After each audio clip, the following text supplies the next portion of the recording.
I mean, again, he doesn't know who Gabriel is, right? Because he didn't come from an Abrahamic faith. The people of Mecca were pagan. Quran is mentioned, if this book was from other than God, they would have found in it many contradictions. If a book is without contradictions, that has no bearing on whether it comes from God or not. I've had phone books that are inerrant, but I certainly don't think God gave them. That we believe without understanding. The brother asked a very important question, that most of the scholars say that listening to music, watching movies, and most of the television programs, they're haram. So how can we have fun? Let me tell you, brother, at the outset, that having fun is permitted in Islam as long as the fun is halal fun. That the standard narrative has holes in it. The Prophet tells us because Satan or the devil sleeps over our nostrils. Those who oversleep and not pray Fajr on time, Satan urinates in their ears. I really do think Jesus was crucified and that he really was dead and buried. He thought that he was a son of God in the sense that he was specially chosen by God. I think Jesus really did think he was going to be the Messiah, the future king of Israel. I mean, that is, after all, why they crucified him.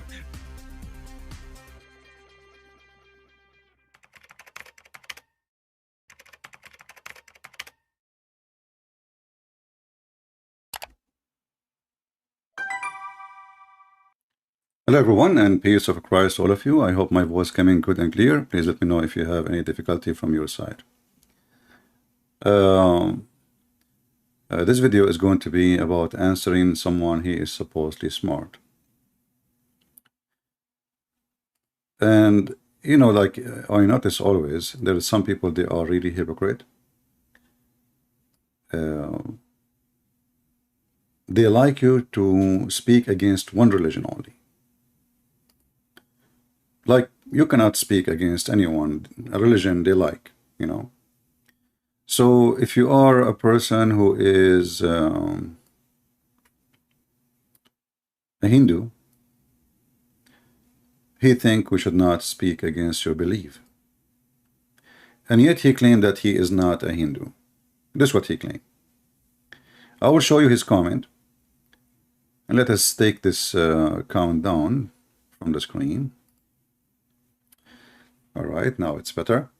And by the way, later, if you want to watch the video, don't forget just to skip the first 10 minutes, or I have to cut it off. It's just a way to tell people we are coming online. And because YouTube doesn't show us really, don't send notification. So I think this is the best way to appear online and people will join. So we have a person who is supposedly smart, and always we welcome smart people, even they are foolish when they think they are smart. Let us go to his comment.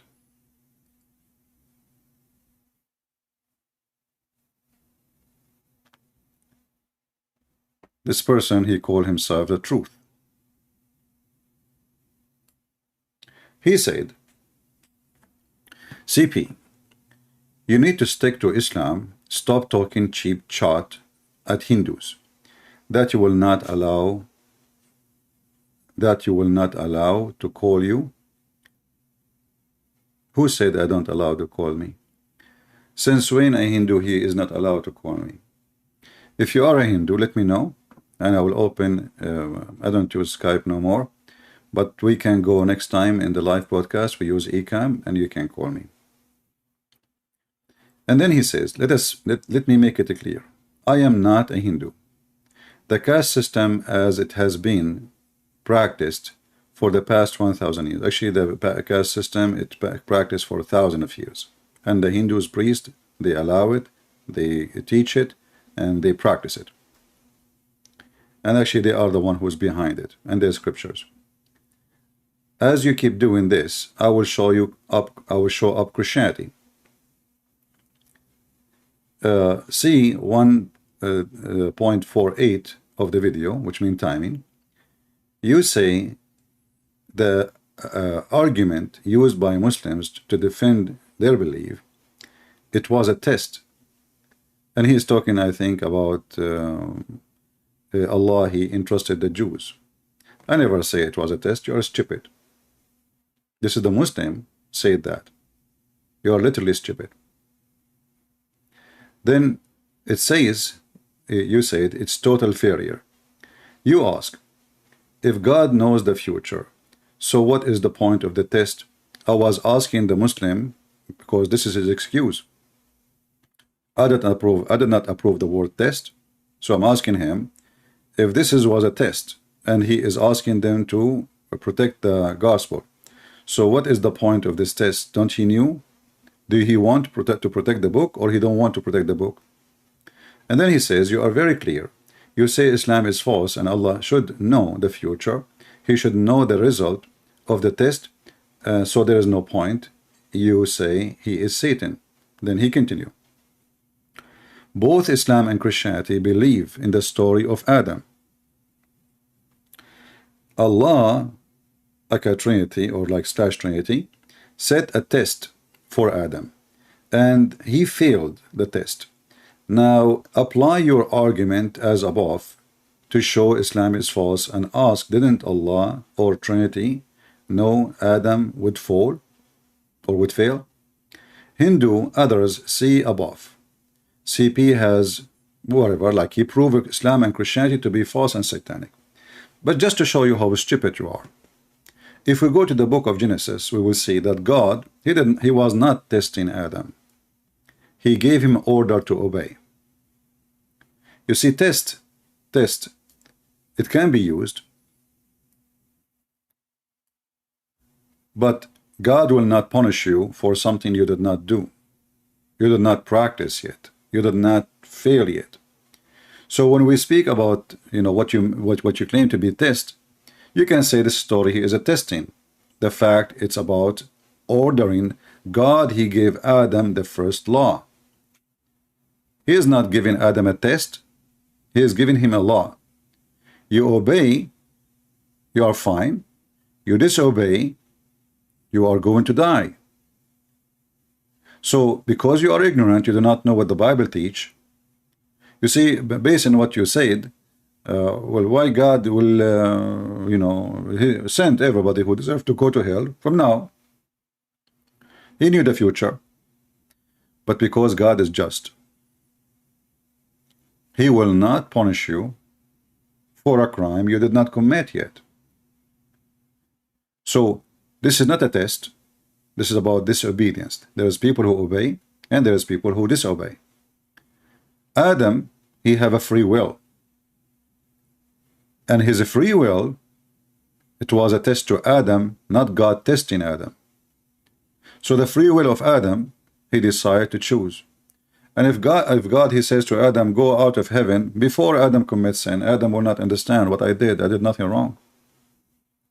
So here you see your ignorance, that when God, he gave Adam an order, and he told him, this is a tree which you cannot touch.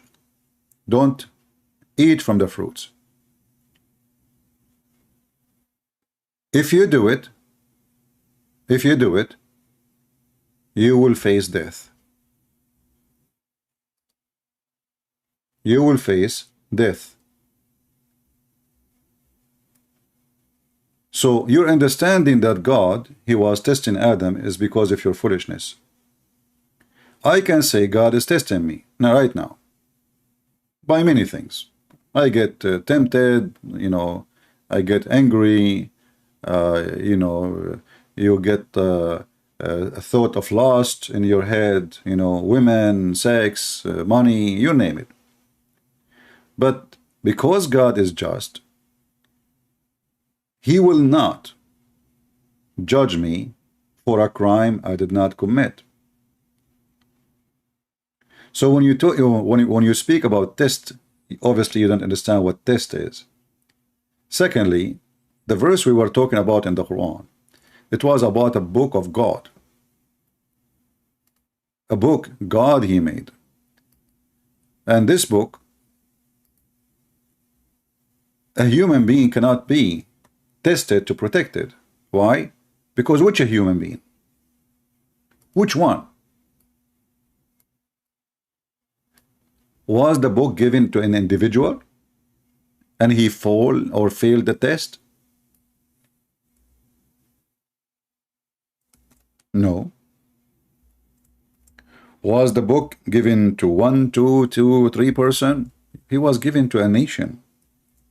So what test is that?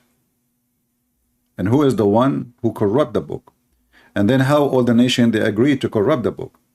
Have you ever heard of any belief? Doesn't matter how you think bad of them or good of them. All the nation they agree to corrupt the book.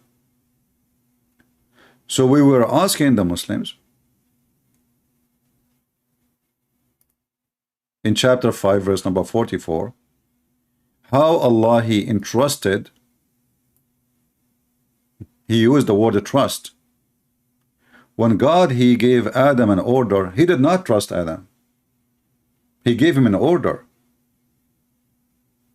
There's no trust there. Adam is a human. God gave him an order. And he told him, either you obey or you disobey. And if you disobey, then you are going to go under the penalty, which is death. Let us go.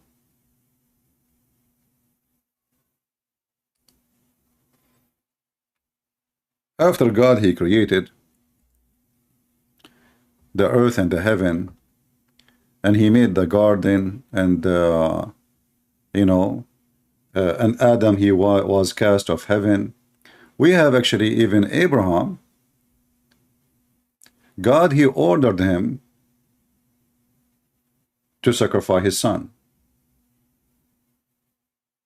We can say this is a test. But God will not give Abraham what he deserved unless Abraham did what God ordered him to do. Adam, he have a free will. God, knowing the result of the test, let us say, does not change anything, that I have to give him the exam. He passed the exam, and then I give him the reward. And then he will understand that because he, passed the test, if we can call it test, as you said, because he passed, because he did good, then Abraham became a man of God. This has have nothing to do with God knowing the future. And funny test, God, he reward you for something you did, not something you did not do.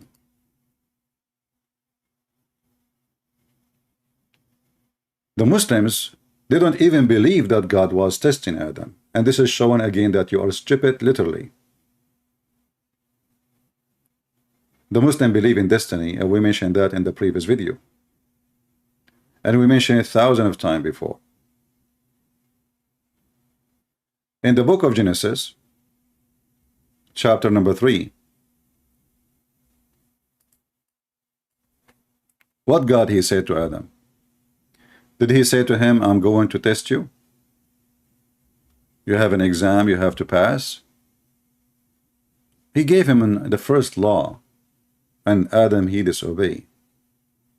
It's just a law. Don't eat from this tree. Do anything you want.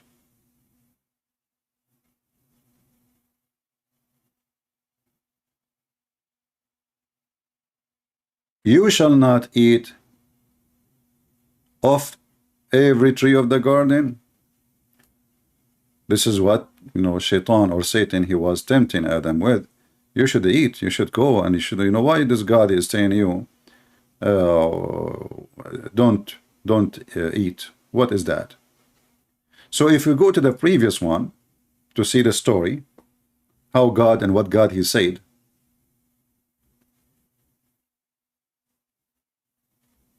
God was ordering Adam. This is here the story of the creation. All right. We will see that the story of Adam creation, that God, what the Bible says that because God he loved the world,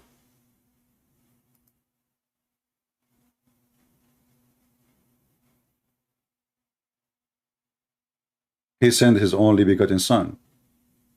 So God, he loved the world, and he knew that the world is sinful. This is what the Bible says. So knowing the future of a human being, that he is a failure, any human being, the good and the bad, does not change the fact that God, he have to give, or because he is just, he gave the human being the opportunity to be saved or to be doomed. God, knowing the future, does not change the fact that you have to choose.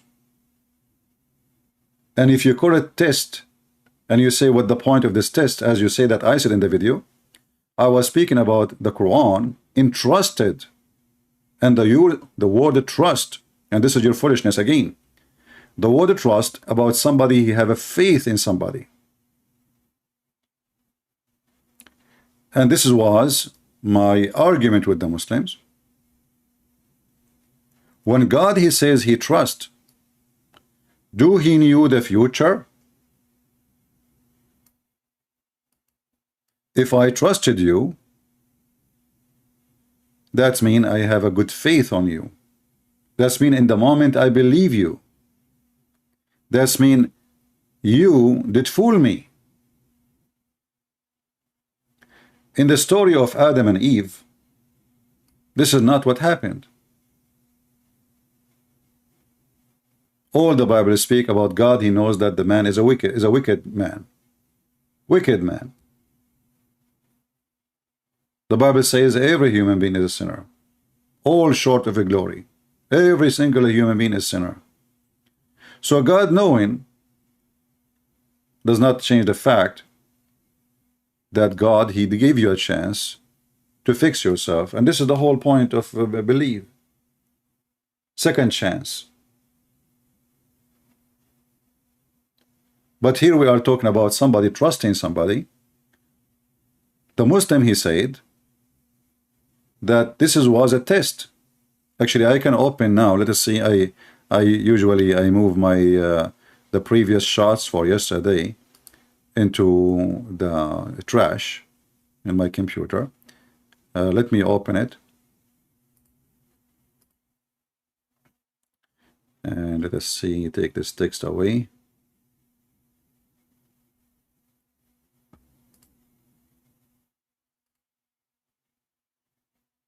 Let's see, since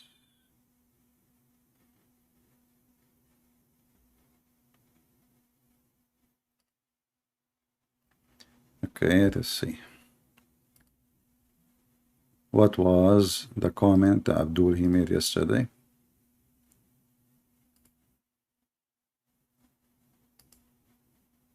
Now I have to restore all those images. Let us see.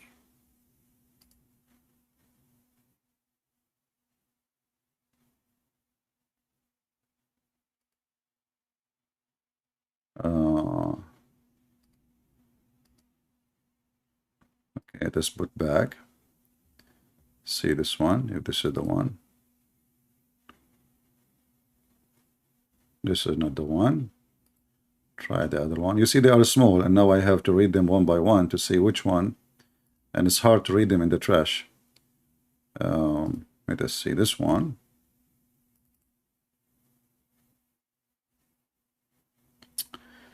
And this is another one too. Maybe this one.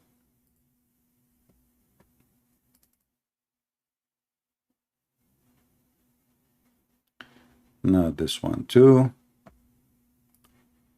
I hope I did not delete it totally. Okay. Yeah, well, I could not find it.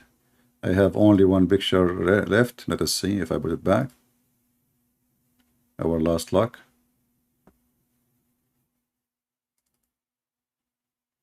Ah, we found it. Thank God. It's not totally gone.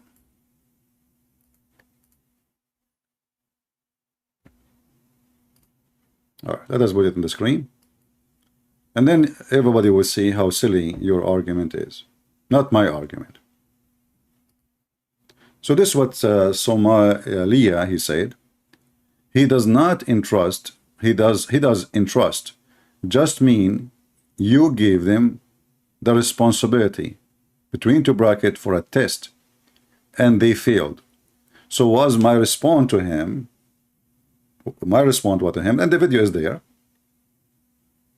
Well, God, he knew the future, and God, he used the wrong Arabic word, for he used the word trust. So here there is a foolishness of the language.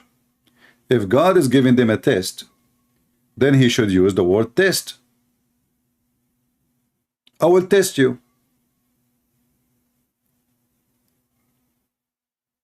But here, God, he knew the future, and he is not using the word test, he is using the word trust.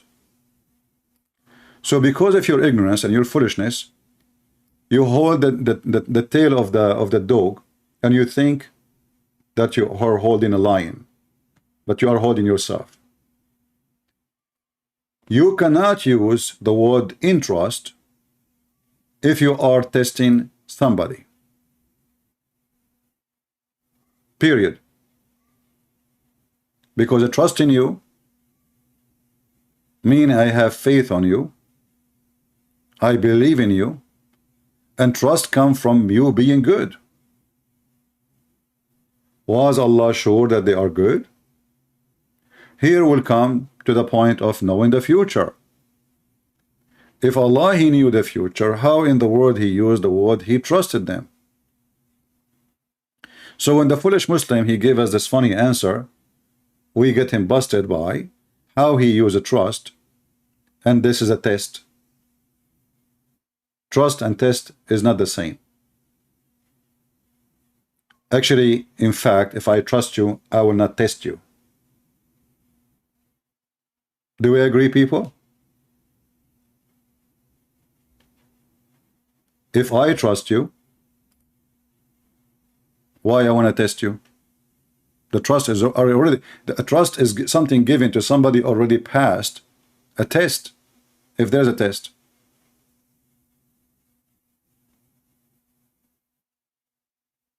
Do we understand? So anyone in the chat will speak about something out of my topic, I will block you. There's no Protestant, there's no Catholic here. Take your garbage and leave. If you are stupid, you are trying, the Muslim, they come here and they try to divide the Christian. There's many fools there. Catholic, Protestant, who care about this topic now? On what Catholic and Protestant? One more time, you say the word Catholic, Protestant, I will block you for eternity. I don't have time for stupid people here. Either you are coming here to listen to our topic, or you open your channel and you can talk about whatever you want. So when somebody trusts, he is not testing. Because already he trusted. And this was my point. If he is testing, how in the world he knew the future and he is testing them and he is trusting them? All those together, they don't mix together. So your stupidity is beyond imagination. And in Christianity, we can use the word test. God, he is testing me. But not because God, he do not know the future. But here in this story, God, he trusted me, and then he is testing me. Trust is based on faith. And in the case of God, God's faith is connected to his knowledge. So how God, he knew what I will do tomorrow, and then he entrusted me today? I did not fail God actually. It is the knowledge of God failed him. Because if God have faith on me, and he entrusted me, and I did not, or I'm not worthy of the trust, that means God, he did not know the future. This is what we were talking about yesterday. And this foolish man, he came and he says what he said. Now, we are, anyone have a question about this topic? So here, our topic here was not about the word trust and test separated. Trust and test is an answer for a Muslim claim. He is the one who said this was a test. The word in trust coming in the meaning of test. But Arabic words, Arabic language is so clear. You don't use such a word if you don't mean it. So why Allah want to use in trust when he don't mean in trust? He mean to test. And when God he ordered Adam, he was not testing Adam. He was giving Adam a law to obey. And if God he knew what I will do tomorrow, will not change the fact that God gave me orders to obey. If I disobey, then I deserve what will happen to me. That's why Jesus said, not everyone says to me, Lord, Lord, will enter the kingdom of my Father, but the one who do his will. Do we believe that God he knew the future of those who will do the will of God and those who will not? Absolutely. So why he is saying only the one who do his will? Because simply you have to get the opportunity.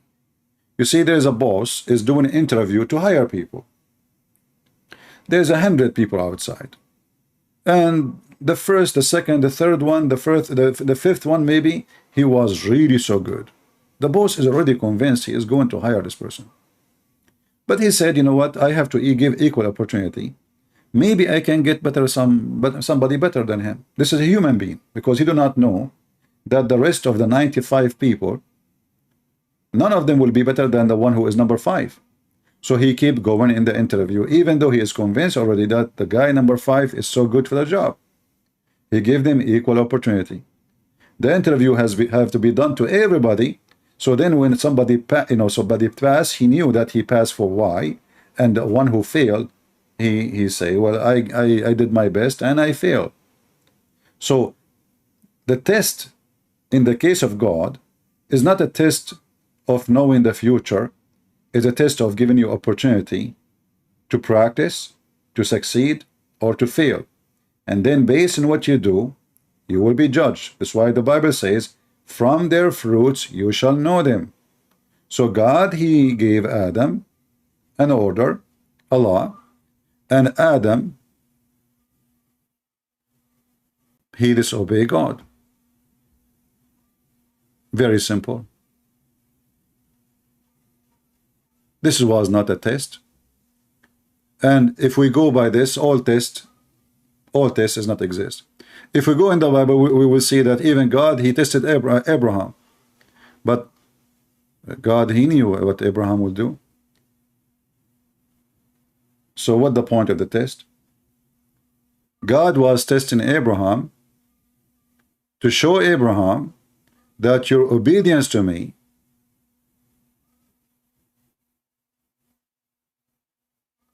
is what will make you my man. Why Adam will earn some titles? Because simply his fruit was good fruit, and not all the time for sure. So when a person he tried to come with such a conclusion, that is because of your ignorance. Why, why Jesus he forgives sin, yet he knew that tomorrow we will do sin again. What is the point? When he said to a man, go and your sin is forgiven, or to a woman,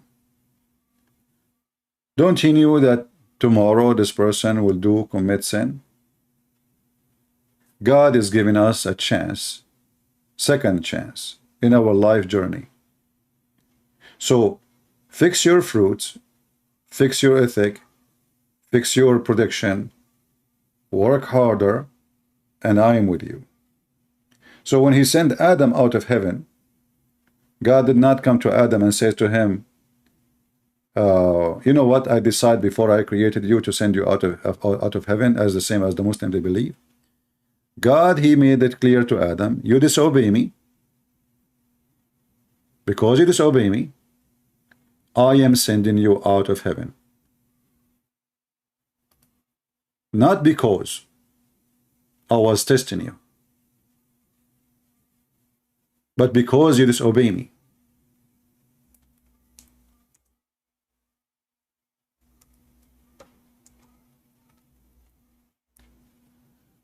Any person, he have, you know, like a wicked logic, he can try to switch everything upside down.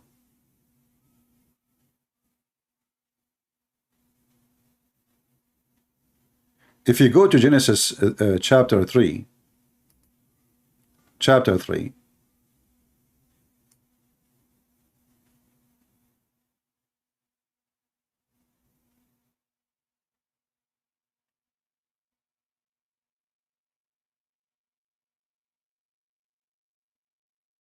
the Bible speaks about something very important.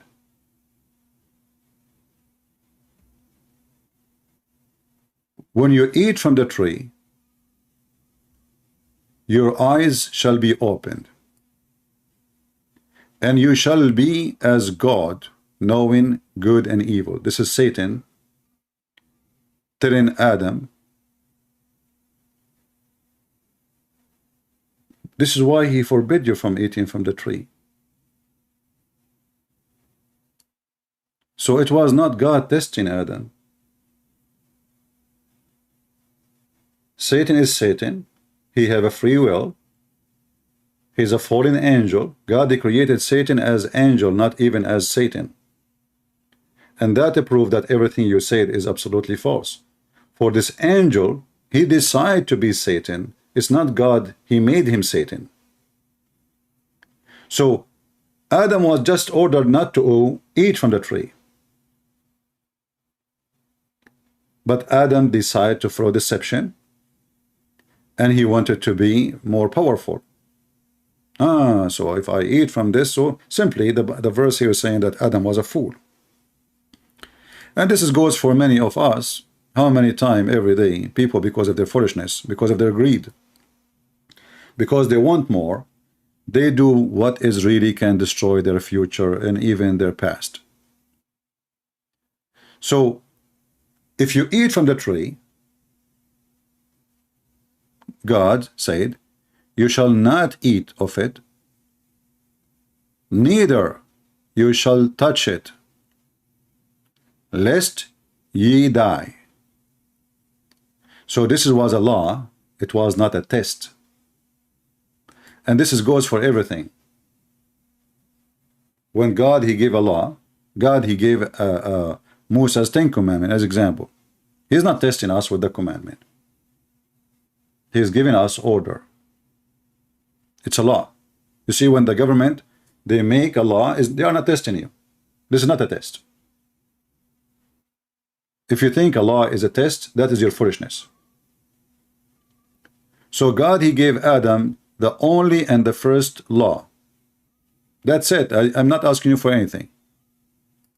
I'm not asking you to even to pray for me. I'm not asking you to do fasting for me. I'm not asking you to do a pilgrimage or, you know, or do good work or plant trees in this garden or take care of the flowers or do farming so you can feed yourself. I don't want anything from you. All what I want from you, don't even touch this tree.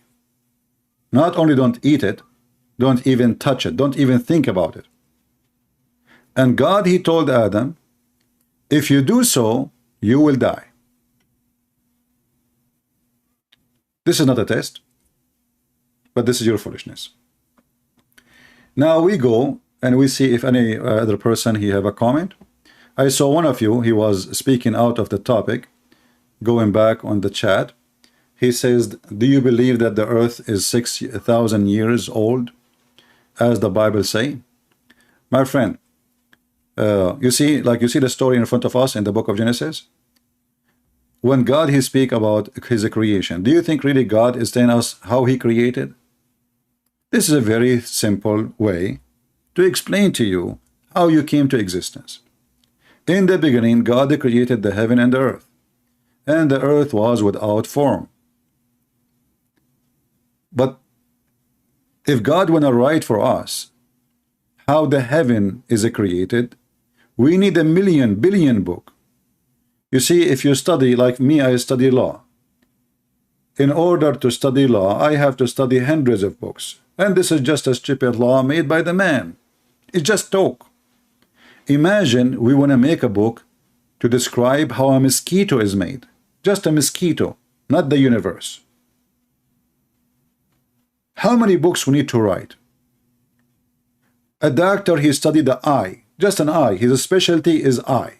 So he will be working in vision. In order to study the eye, he have to read tons of books. Each one of them maybe is 1,000, 2,000 paper. This is just to describe and to explain how the eye function. So imagine if God, he wanted to explain to us how and what he created in details. How many billion book we need. So this is a very simple story about the existence, how existence came to exist, how you and me became here, how the sun, how the light, how the water, how the earth, who is the source of all of this? It is God. So if you want to take the Bible as a scientific fact, feel free. But obviously the Bible is a spiritual book. It's not about science. Nothing in here is science. Because if it's science, it should be way more details. That's it. God said, let be light, and light was. How, when, there is no, that's it. God said, let be light.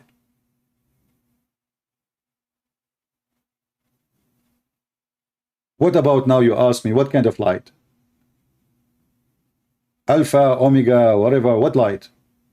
So if you want to go in details and you try to be smart, that proving that your foolishness, and you don't understand that this is a book of God, not a book of science. Do you understand? This never was a book of science. If we want to talk about science, the Christian, and we as a Christian, we believe that Jesus is born of a woman, she never have a man. I mean, which science agree with that? No science agree with this. So we will not do what the Muslims do. The Muslims, they put their head under the sand and they say, it doesn't say that, CP. This is da'if hadith, CP. It is weak hadith, CP. Christians, a believer, he will be proud of his belief, and he will never care what somebody he say.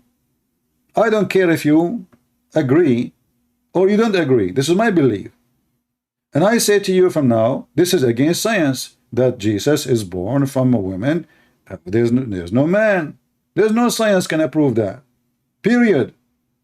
But we believe in it.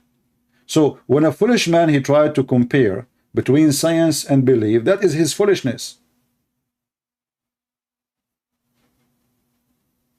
And then we will find that the same atheists who don't believe in religion or faith, they have faith in a Big Bang. I mean, do you see the stupidity? They don't believe in God because they never saw God. They don't believe that God said, let be light, and light was. In the other hand, they believe that there was a Big Bang and something exploded. How you say I don't have faith in God, and then you say there's something was explode 1 billion trillion years ago? How you know? You were there? You witness it? Do you have evidence? What they have is a theory. Most of the science is based on theory, not in facts. Especially when it's come to the creation. Because nothing of what they speak of, they can prove. The Big Bang is a theory. So if we go in the world of theory, then we can say, well, the Christian, they have their own theory. The atheists, they have their own theory. The Muslim, they have their own theory. But the funny is that the hypocrisy of people is beyond imagination. They speak about it as a fact. If you speak about it as a fact and you have no evidence of it, that's mean it is just theory. Or if you step higher spiritually, that will be called faith. I wasn't there when God he did this. You can say it might be true. You can say it might be false. This is why faith is called faith. And this is why we laugh at the Muslim Quran when the Quran says Allah, He entrusted the Muslims, the Jews, to protect the book. That means he have faith and his faith is wrong. And when you have faith and your faith is wrong, that's mean you don't know the future. If I believe in you and later I discover I was wrong, this is not a test for you. That was my failure, not their failure. Do you understand, people? So when we were laughing yesterday at the word entrust, this was not the failure of the Jews. This was the failure of Allah. For He have faith on them, which means He believed that they are good, and this is a proof that He do not know the future. If Allah, He knew the future, what is the point? As the Muslims say, this is a test. What the point of making this test? In the same time, He says He entrusted them. How you trust somebody? You know that he will not pass a test? Because Allah, He knew the result. When God, He put Adam in the heaven, He did not trust Adam. Actually, if He trusts Adam, He will not say to him, don't eat from this tree.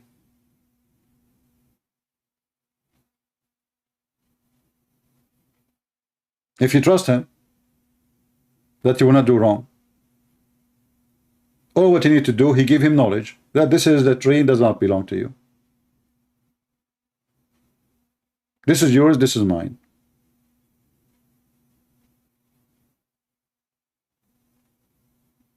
So God, when He gave us orders, He is not short of knowledge. He has given us a chance to practice, then we will call obedience, or not to practice, then we will call disobedience or unbelievers.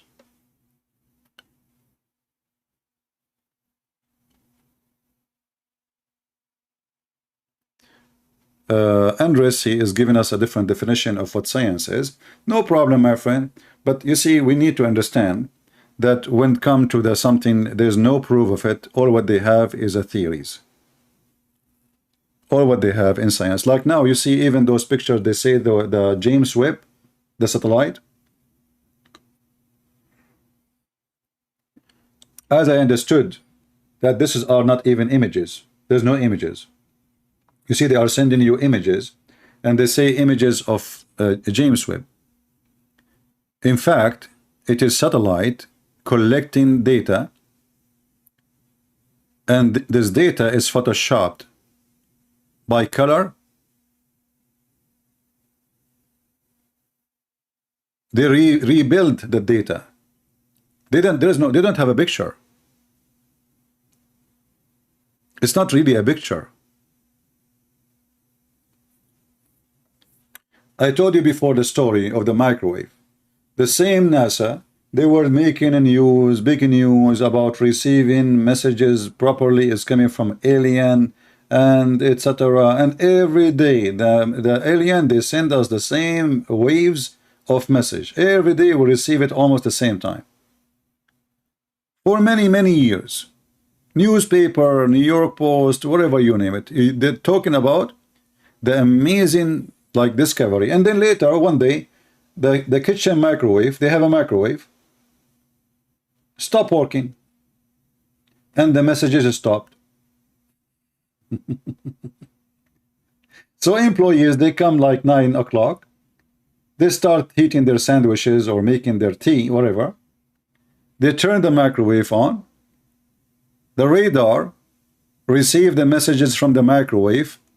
The scientists, they post a news, we receive messages from alien. When the microwave was broken, and then they need to change the microwave, the messages stop until they bought a new microwave. And the new microwave does not give the same waves. It was a microwave.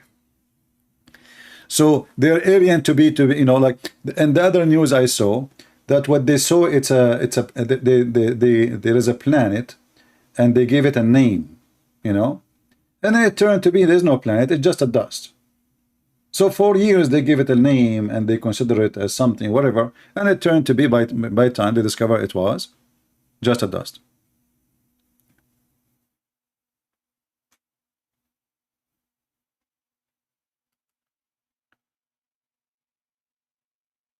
Yeah, well, this is Photoshop, my friend. What our friend here is explaining to us is the following. I'm not a scientist.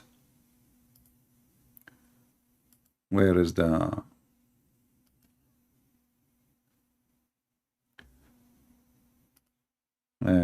we take a screenshot. I know, since I reformatted my computer, everything. Jaja is saying, Arabian prophet photoshopped, not photoshopped, and data is 000010000010000 and render by simulation program. Why you need to render it by a simulation program and then compare to a real image? How you can compare to a real image? Do you have a real image?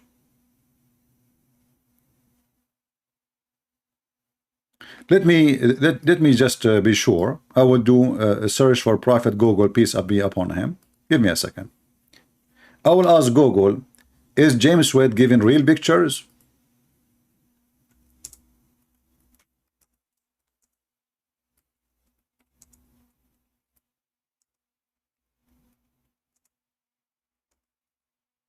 Let us see.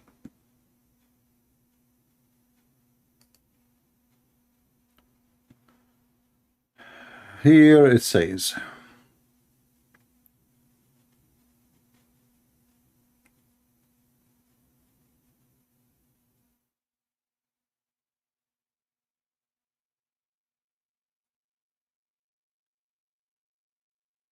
because I remember before that NASA, in their website, they were talking about how they make images. It's not really a real picture. But let us see, maybe this one is different. I'm trying to find an answer. Here they are saying it is an image in this website. And they are saying the Hubble image is about 23.5 megapixel. Writing at 32 megabyte and compressed. Well, based on this website, they are saying it's an image. Anyway, if it's an image or not, it's still a human being who is speaking about Big Bang, is showing us his stupidity. How the little tiny human being, he come to a conclusion of something exploding when he cannot even understand what's happening. Until now, all the pictures you receive is showing you how really little you know. They don't have really knowledge. If you ask yourself, what is the knowledge they will have 100 years from now, you will find that what they have today is going to be laughable for what they will have in 100 years from now. And then after 100 years from now, they will find that they knew nothing yet. How far this universe can go? How many billion? According to their science, we are talking about billions of years, billions. So, and this is their claim, and how even you can even measure the distance in the universe if you do not know the end of it, if there is an end. So science make theories. Some theories they can come to, you know, let us say close to believe in, and most of them they are not really truthful. This is why there's many theories, not even one, because if it is a fact, all scientists they will agree upon it. There's no need to call it theory anymore.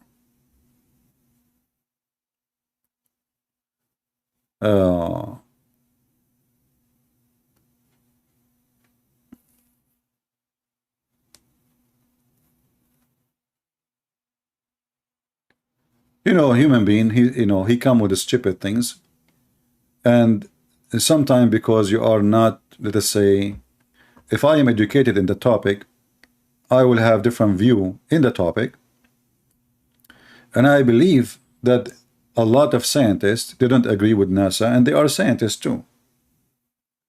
And you know those organizations, if you don't agree with them, they bury you. You see, if you are a person who is in the other day we have David Wood, he interviewed before he quit YouTube. I don't know if you remember.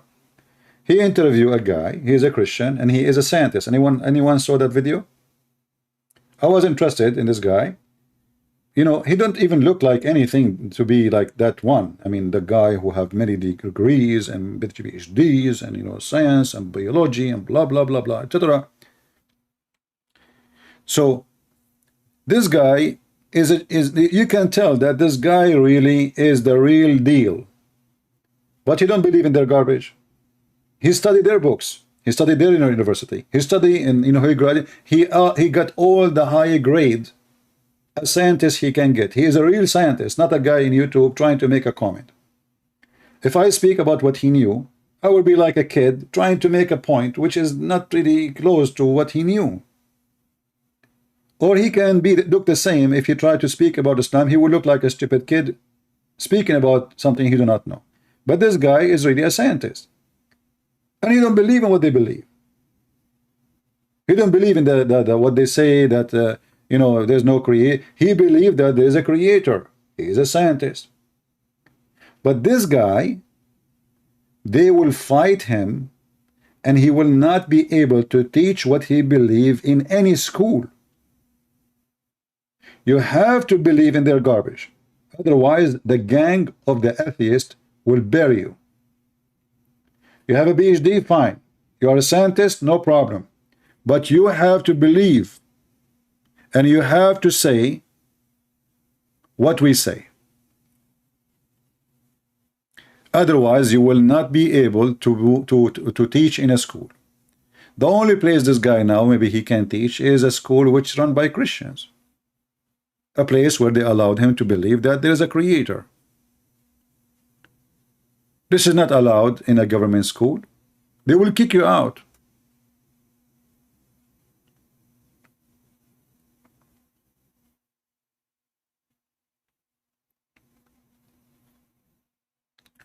And you know, you see, we are talking about trust. Is that correct? How we knew even that NASA is receiving any images?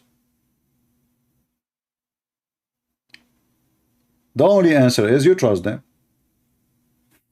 Correct? What if all of this is a fraud? The American went to the moon.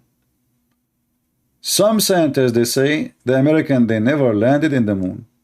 Some scientists, they say, no, we did. The Muslims say, when Armstrong, he arrived to the moon, he heard the adhan. He heard Allahu Akbar, Allahu Akbar, Allahu Akbar. But we knew that in the space, voice cannot travel. So if I am in the moon and you are next to me and you speak, I will not be able to hear you. This is the foolishness of the Muslims, that Armstrong, he went there, he heard the adhan, Allahu Akbar, Allahu Akbar.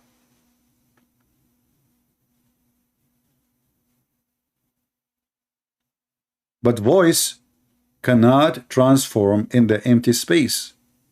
For voice is an airwave, not like the radio. Your voice is a vibration, is not a radio.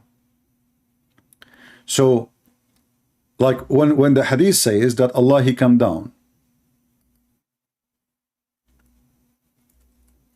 every third part of the night, and he go where? To the lowest heaven.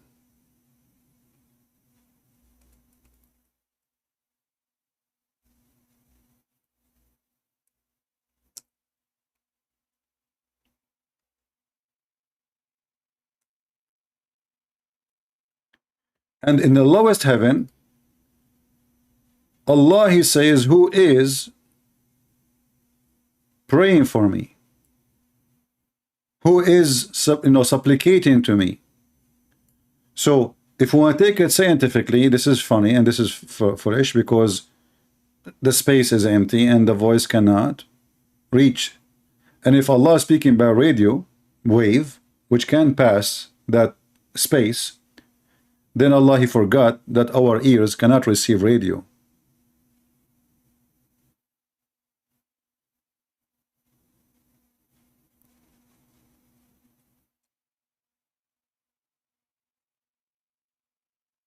So, I wanted to make this video to make you understand that when we as a Christian, we use the word testing, and the guy who said, well, if you are saying that why Allah will test somebody if you knew the answer already, that is your foolishness. This is not what my point. My point was, Allah, he used the word trust.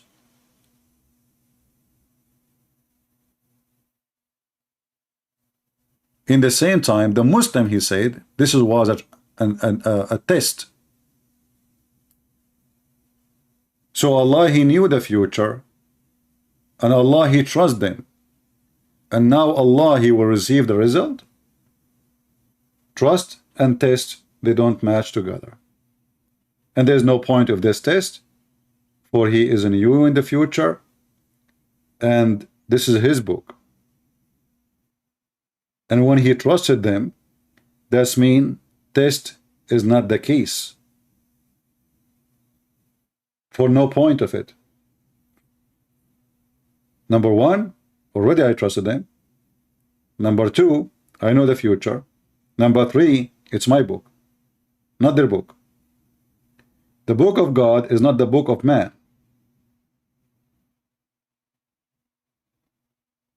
When you say the Torah is not my book. The gospel is not my book. This is the book of God. Belong to God. Especially the part where God is speaking. So when God, he entrusted a bunch of people to protect his book, that is not a test, for he used already the word trust.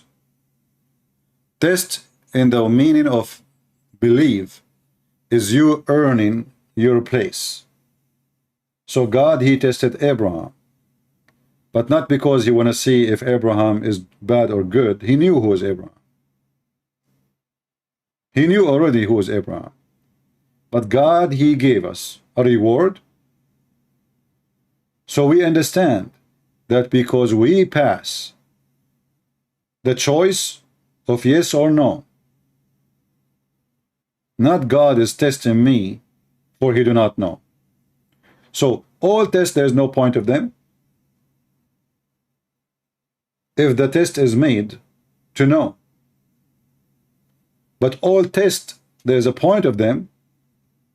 If the point of test is to receive the penalty you deserve or the reward you deserve.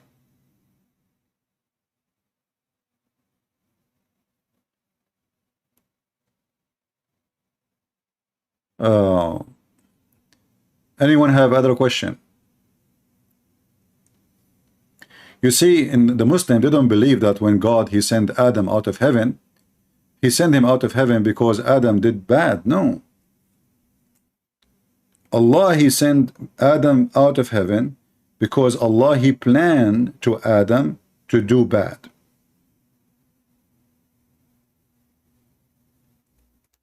This is not Christianity. In Christianity, God, he gave a law to obey, not a test. This is Sahih al-Bukhari. Adam is speaking to Moses, and Adam supposedly debating, but don't ask questions how in the world Moses he met with Adam. So Adam, questioned by Moses, Moses argued with him, saying, because of you we are out of the heaven, we are living in this misery. Adam replied to Moses, saying to him, you are the one who Allah, he spoke to directly, yet you blame me for a thing which Allah had ordained for me before He created me? So it was a fate. Christianity and Islam, they don't believe in the same thing. So when this idiot, he said, who called himself the truth, he said Muslims and Christians. Let us go back to the comment. He said Muslim and Christians. And the funny, he used the word Trinity. This is how stupid he is. He says both Islam and Christianity believe in the story of Adam. No, that's not true. You are stupid, you are a donkey. Because the story of Adam, of the Muslims, have nothing to do with the story of Adam in Christianity. Adam in Islam was doing a plan for Allah. So when he committed a sin, it was a fate. Adam in Christianity, he was a disobedience, not somebody obeying God. Based on destiny, Adam, he was obeying God. Actually, he did not disobey because this was the plan. Guys, do you understand? And as you see, this is sahih. They cannot say this is weak and this is rejected and this is not accepted. This was the plan. Adam and Moses held like a disputation. Moses said, etc. Because of you, we are out of heaven. You cause us to come out of paradise. Adam, he says to Moses, it's you who speak to Allah. Yet you blame me for doing deeds which Allah had decreed. Had decreed that I should. Do you see the word should? It's not maybe. It's not maybe I do it, maybe I will not. It's up to me. That I should do 40 years before He created me. So when this idiot, he said what he said, is showing us again that he is ignorant and he is a silly person. He is just a teenage. He do not know what he's talking about. And actually a teenage is smarter than you.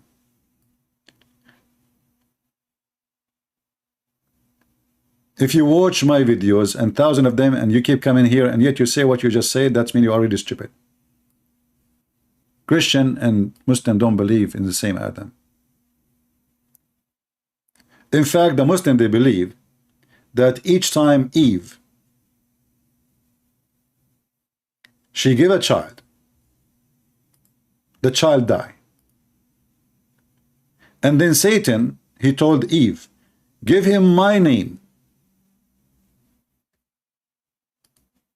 Give him my name and he will live. So imagine the Muslim, they believe that the first child of Adam was Satan.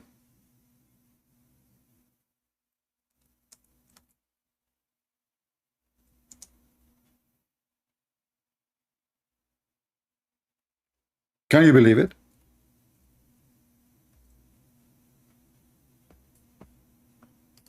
The first child given to Adam, it's not what the Muslim they claim. Do you see the stupidity? So how they say that Cain and Abel and what this is a messed up story. If we go in the hadith, let me see if I can find it in English. Here we go. And the Muslim, they will say to you, da'if, da'if. Anything is embarrassment, they will call it da'if. The Prophet of Allah said, when Hawa became a pregnant, Iblis came to her, and her children will not live after birth. Do you see it? And he said, name him Abdul Harith. Do you see the word Abdul? Abdul means slave. Abdullah, slave of Allah. Abdul Harith or Al Harith is a slave of Satan.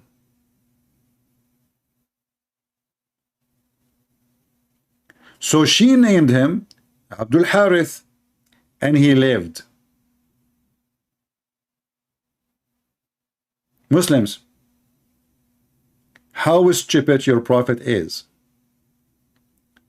Based on this, the children of Adam, who you Muslim you claim, Cain and Abel, they never exist because they died when they are infant. And the only one who lived is his name is Abdul Harith, and he was a slave of Shaitan.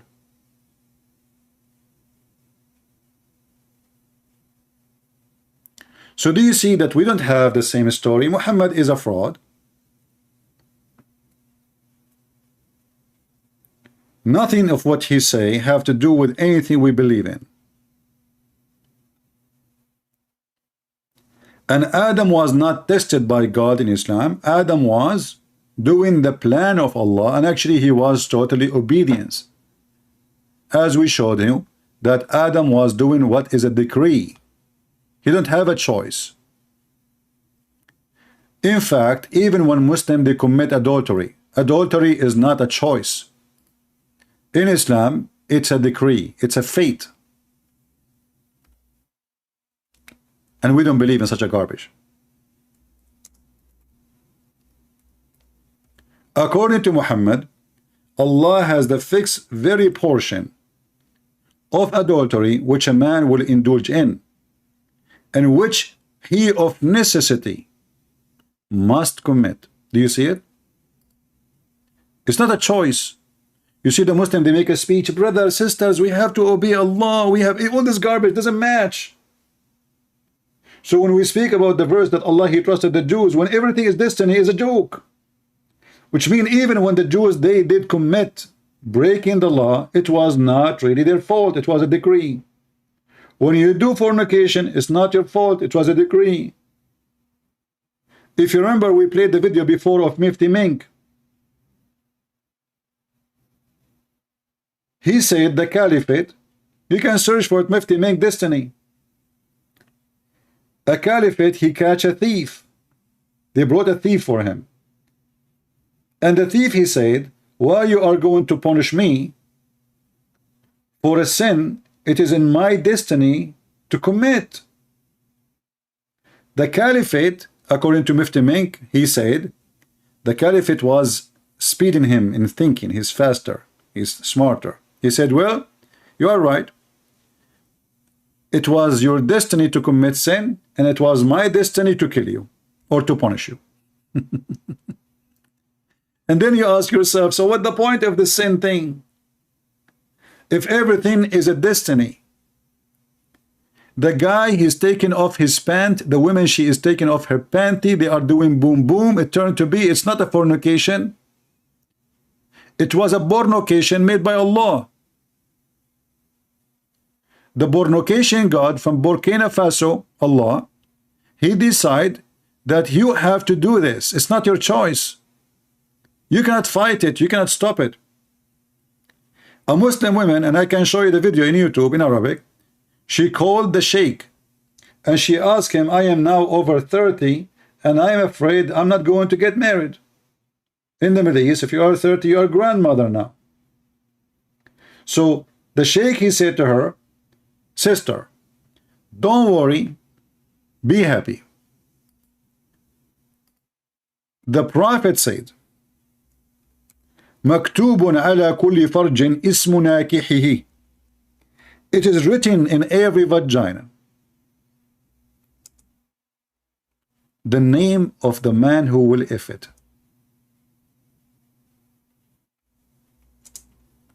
So he said, if it's written for you that you will be effed, you will be effed. It's a decree. Can you believe it? And because I know that the Muslim, they will say, this is not true. This is false, CP. It doesn't say that, CP. Let us show them the reference.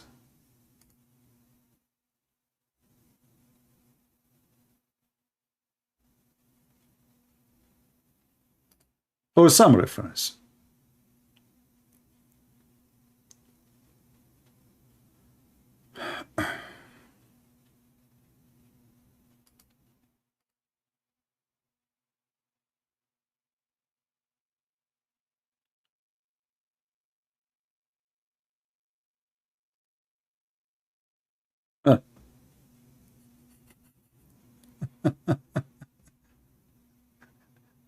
I found the video actually. This is the video in Facebook.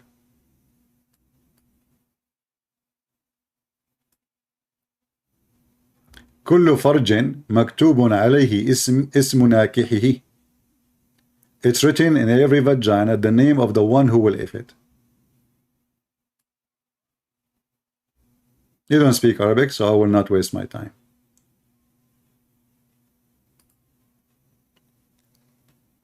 Okay.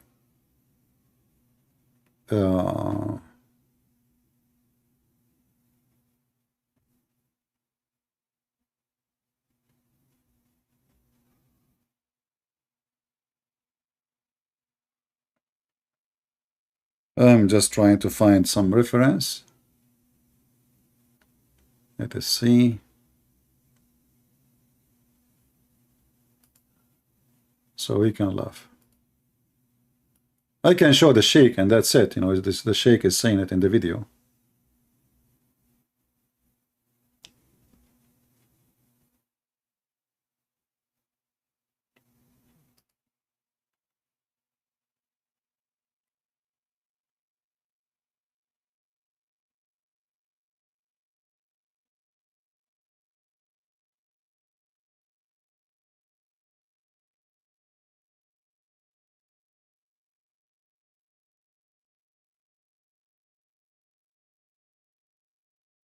Let us see.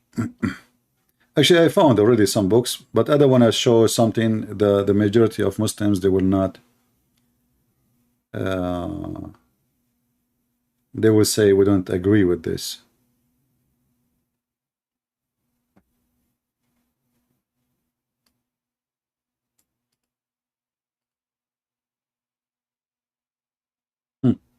Actually, I was able to find even more videos. Look.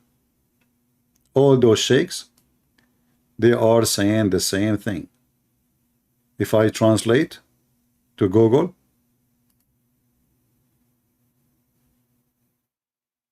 every vagina, the translation is coming funny. Every vagina has married women name written.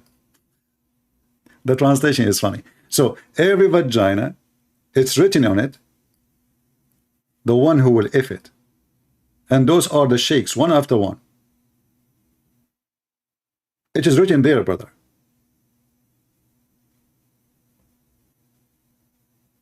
And then the Muslim, they will say to you, to avoid the embarrassment, they say, this is not valid. We don't agree with it. Is it valid or not valid? Let us see.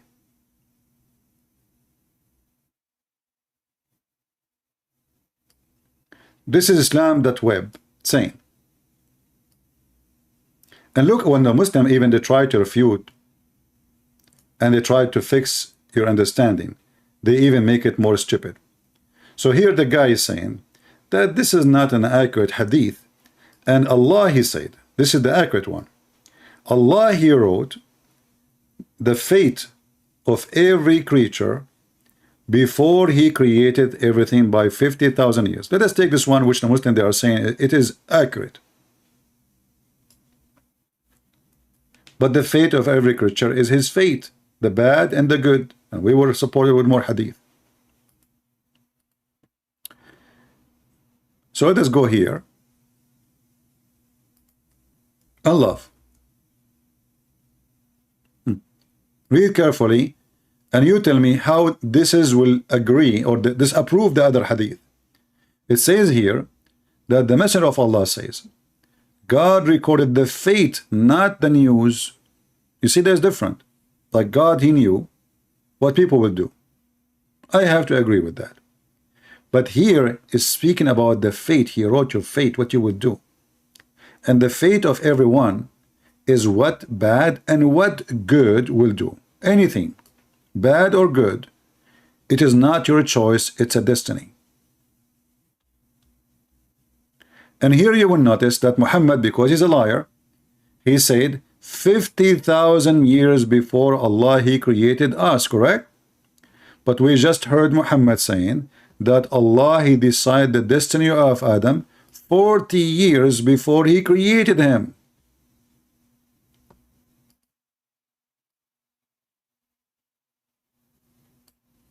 Do you see why we say Muhammad is a fraud? This guy, he cannot repeat his own lie, he cannot repeat the same lie twice. How it is 50,000 years in one hadith, and that is sahih, and how it is 40 years and this is sahih? Do you see why we say stupidity? A Muslim saying this is a fabricated hadith, no problem. What about this one? Is this one fabricated? It is you, Muslim, in your website. You just quote this one to prove the other one wrong. This one prove the other one right. What about this hadith that fornication is done by destiny?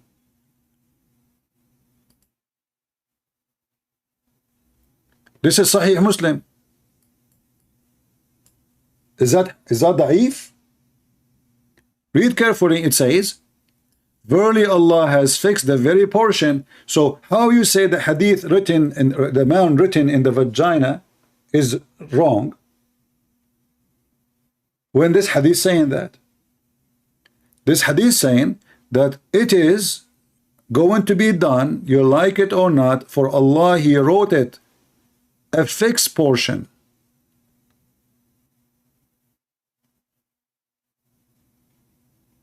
Do you see it?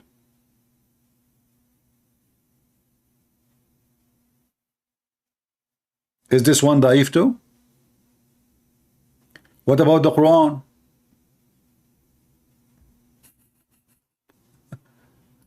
Are you going to say the Quran now is weak?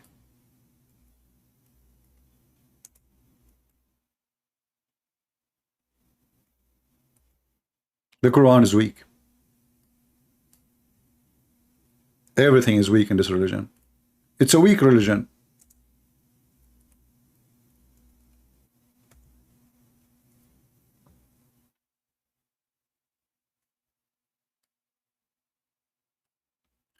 When Muslims they fight, do they fight because they have a choice? No.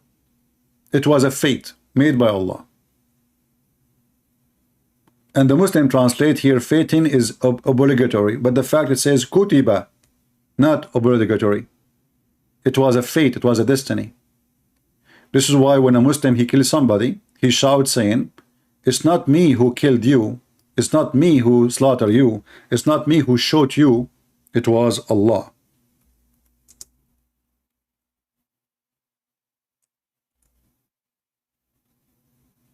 Read carefully. Chapter 8 verse number 17, it says, you killed them not, but Allah killed them. You throw not at them your arrow, but Allah throw at them. Why? Because it's destiny. Do you see it? So even when you go to war and you are a Muslim and you shoot somebody, you did not shoot him. You did not kill him. It was Allah who killed him. But for sure this is stupid. You shot them. Why Allah don't do it without you if He can do it? So you slow them not, it was Allah. You throw not, it was Allah.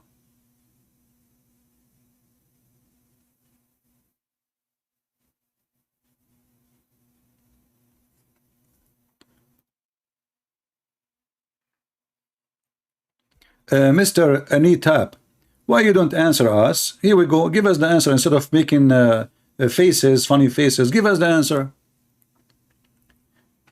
Are you against what the Prophet said, that destiny of Adam and destiny of all mankind was written before we are created? Give us the answer. So giving us faces. Is that a true hadith saying that Allah has the fixed very portion of adultery which a man will indulge in, every individual, every man? So instead of being like a teenage, give us a face, give us the answer.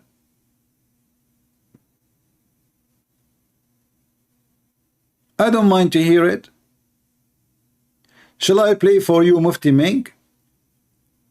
When the guy he said to the caliphate, why you are going to punish me for a sin is written in my fate?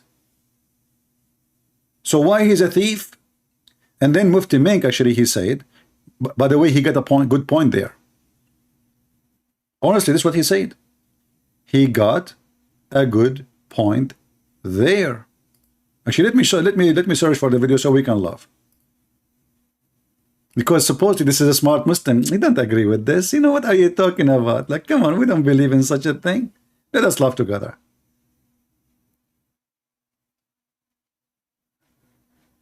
And now we will say, I don't agree. You Muslims, you agree. The only agreement Muslim they agree is not to agree.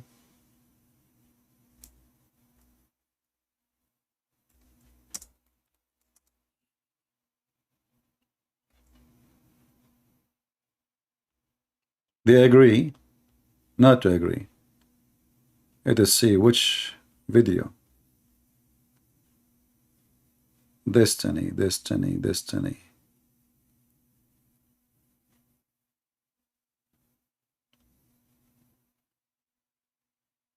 Oh.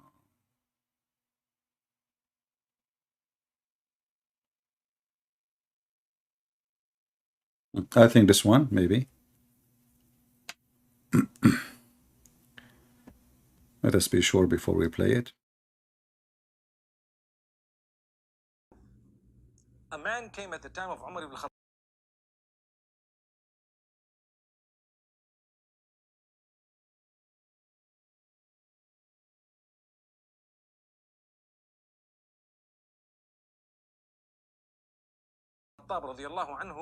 According to one of the narrations, he needed to be punished because he stole. So he comes to Umar ibn Khattab radiallahu anhu and he uses the same line. He says, "Oh Umar, oh Amirul Mu'mineen, how can you punish me for having stolen when it was predestined? My deeds were already written by Allah subhanahu wa ta'ala." Now that's quite a good argument if you were to look at it. Did you see? It's quite a good argument if you would like to look at it. Did he just say that? It's quite a good argument if you would like to look at it. It's a good argument. So who is the one who have a good argument? It's us. Why you want to punish me for a crime I committed if it was a destiny? I mean, what kind of logic this religion, come with?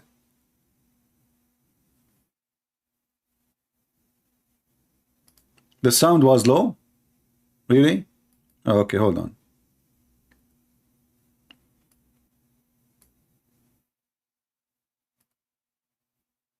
Very low? Okay, what about now? To one of the narrations, he needed to be punished because he stole.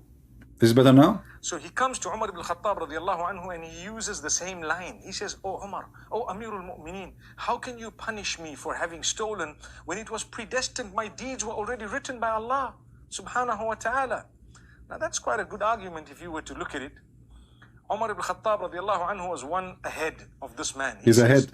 Well, let's punish this man because it was predestined that we were going to punish him as well. Wow. So these deeds. Wow. Wow. Did you see the wow? Did you see the wow?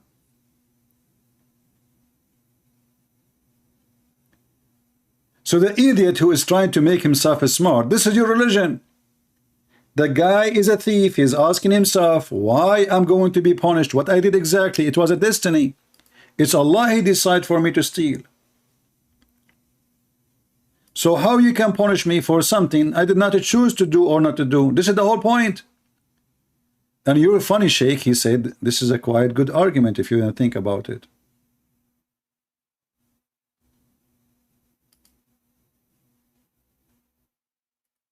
It's a quite good argument if you want to think about it.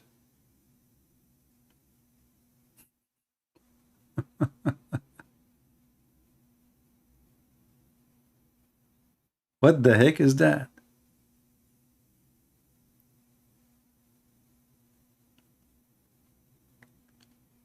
So all the religion of Islam is a fraud. A person who commits fornication, as the hadith says, he did not choose to commit fornication. It was a destiny. A woman She sleep with the man. She did not choose to sleep with the man. It was a destiny. Allah, He decide that this woman, she will sleep with this man.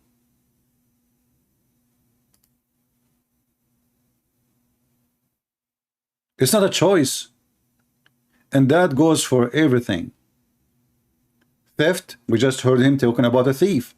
The thief is asking Omar. You see, Omar did not say to him, "You stupid, this is not what destiny, what Islam teach." Even the Sheikh himself, he said, this is a quiet, good argument. It's a quiet, good argument if you want to look at it. So Islam suffers from the lack of just and the lack of understanding. Somebody saying, Jeremiah chapter 1 verse number 5 says, "Before I formed you, I know you." So what? This is the knowledge of God. What does this have to do with our topic? I can even say to you a different one, that God, He chose you before even you are exist. So what? This is about God knowledge. But even the chosen one in Christianity, they can always reject Jesus, reject God. Isn't Judah one of the disciples of Jesus? Was he, guys? Was Judah one of the disciples of Jesus? He was, right?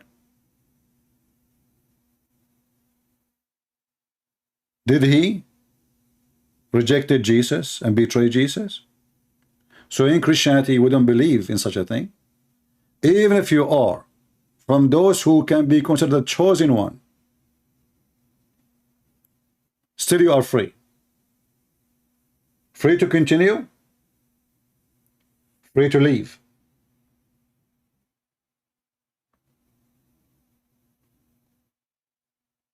Even Peter, he denied Jesus. Why? Because it's based on a free will. Jesus, he knew what Peter would say. Jesus, he knew what Judah would do. That is based on his knowledge, not based on destiny. It was their choice. But in this cult, you don't have a choice of anything. So when Allah, He trusted the Jews did not trust, or let us say accept to be trusted. It was a fate. It was a plan of Allah. So when the Muslims, they say that Allah, He sent the book and the book corrupted, it was the plan of Allah to corrupt the book. For everything in Islam is destiny. Do we understand? When a Muslim, he says to you, your book is corrupted, ask him, you are talking about the book of Allah, right? Because the Quran says Allah, He sent down the Torah and the Gospel, the Injil. And ask him right away, isn't it everything happen is a destiny? If he is a person of knowledge, he will say yes. If he is an ignorant, he will say whatever he wants.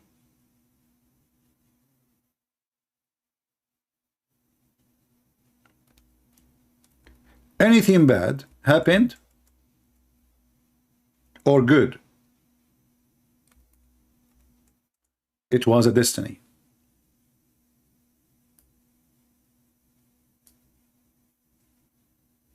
All the Quran confirmed that.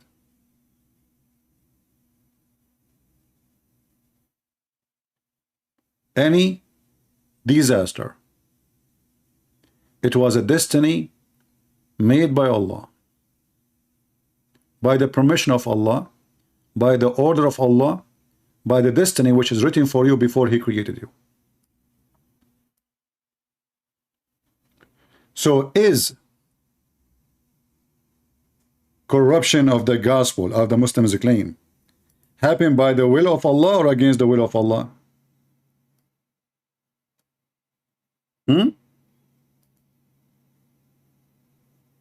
Was it happening by the will of Allah or against the will of Allah? If we can find a Muslim to answer such a thing, which will never dare to answer, all Muslims have to agree to say, the Quran says clearly, everything happened by the will of Allah. So by the will of Allah, the Bible of Allah is a corrupted? So Allah Himself is part of the plan of corruption. Do you see how stupid this religion is? And do you see why we laugh at it? And this is why it is satanic, stupid. You see, stupidity, it cannot be coming from God. There is no way God, he is God, and yet he is stupid. So how everything is done by the plan of Allah and the destiny of Allah, and then Allah is corrupting his book. It's not the man who corrupted the book, if this is true. It's not.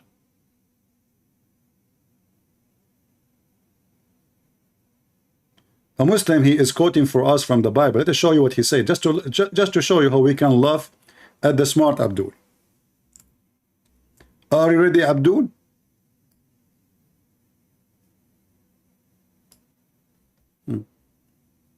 This is Abdul. He is trying to be smart. Let me find his...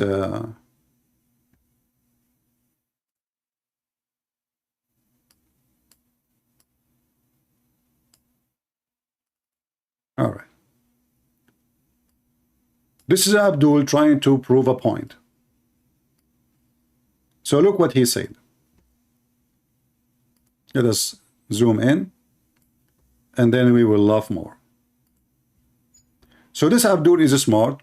He said, let us go to this book, verse number 1, chapter number 1, verse number 11. We have obtained inheritance, having been predestined according to the purpose of him who works of all things according to the counsel. And now he is saying to you, well, it says they are destiny, isn't it? Isn't it? But if you read the verse after it, because you are a donkey like your prophet, it says, I heard of your faith by the Lord. So is their faith is a destiny? No, this is why it's called their faith.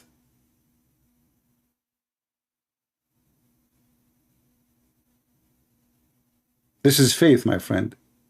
And when things come to a time that Jesus, he have a plan for sure. There's a destiny, but this is not the destiny is you what you do. There's a destiny that in the end of the time Jesus will come. This is the plan.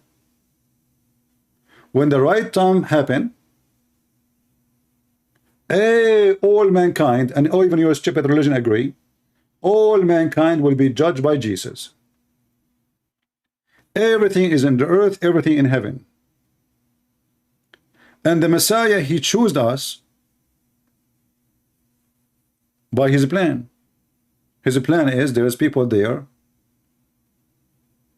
they believe in me, and I will save them. But this is what Jesus said. Not everyone says to me, Lord, Lord, God, God, will enter the kingdom of my Father, but the one who do his will. So it's not a destiny. So he knew there is people there. He knew them by name, but not by saying Jesus, Jesus, they will be saved. And when the Bible says Jesus, he chose us, that is based in his knowledge, not based in a destiny. The destiny is that he will come back. The destiny is he will save us. The destiny he promised us that whoever believe in me and die, he will live. But not the destiny that if you commit sin, he forced you to do it.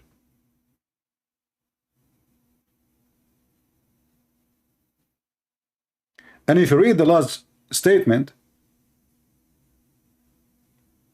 you see, this is why the Muslim, by the way, they don't want to show you the verses after and the verses before, because they are Muslims. If you go to the Bible, you will see the following. Let me open the verses in the Bible, and so we can read. And then we will cry, he will say, this is say that CP.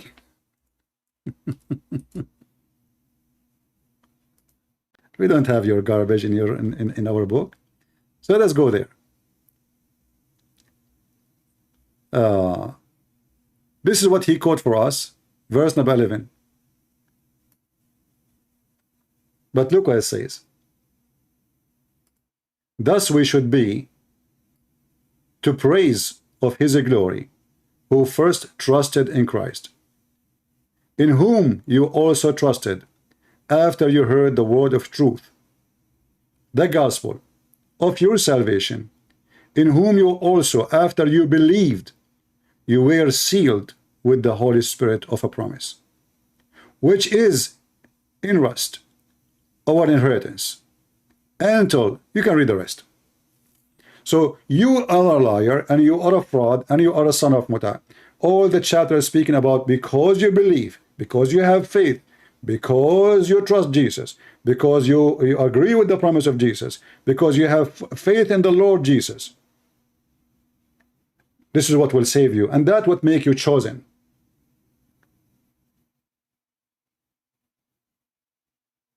The whole chapter in front of you, you coward.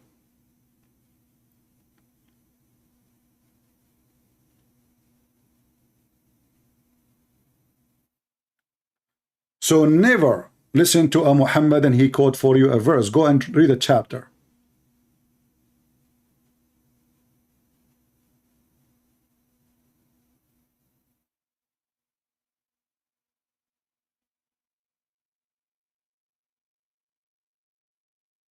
Coward, liar, like your prophet. And we got you busted. Who is next? Can you do better?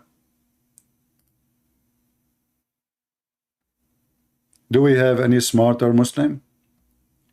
You know, a Muslim person is so smart to the point he believed that he have a God, he will give him women with big boobs. And this God, he made Adam commit sin. When I ask a Muslim, if you remember, we have a previous debate, a Muslim man, he says to me, the reason Allah, he made Adam commit sin as a destiny, because Allah wanted to be famous.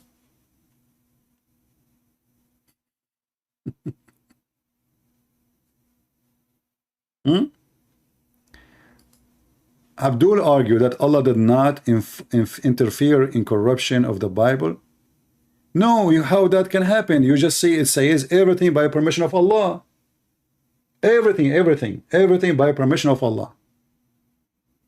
So what do you mean they don't intervene? Secondly, this is his book, and the Quran says no one can change the word of Allah.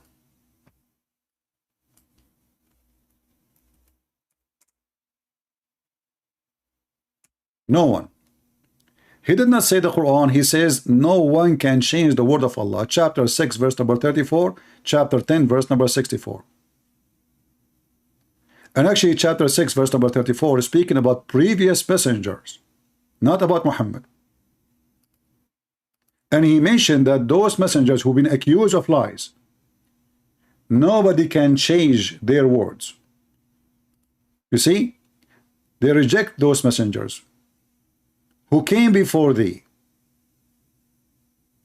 They accused them of lies. They accused them of wrong.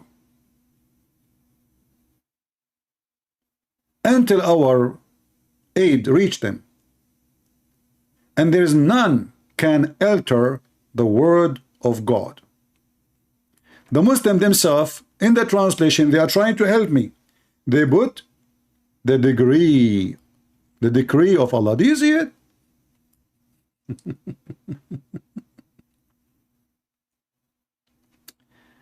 Oh boy. The same thing, you know, potato. I mean, you see what this Abdul, he searched in Google for verses about destiny in the Bible. And the funny is that the Muslim now, they are quoting Paul. That is even make it more funny. So suddenly the Abdul, he believe in Paul. But if we go to the verses you quote for us, people will laugh at you. Literally. Shall we go there?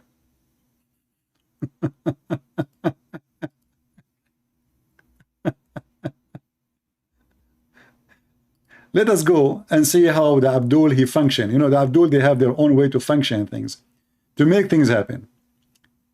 So if we go to chapter 4, verse number 28, but always remember, when Abdul, he reads something for you, don't let the Abdul read it for you. You read it yourself. And then you will see that the same chapter he is quoting for us is his enemy. His enemy is there. Let us do this.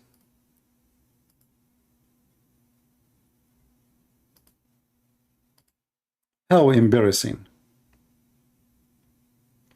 And you know, remember that the Bible is a book, and the Christian they agree in a book, not in a 2 words, which means you cannot take a word and say, oh, this they believe in 2 words. And this is what we prove here, that the Muslims' fraud is endless. So if we go to Act chapter 4 verse number 28, you will see the following.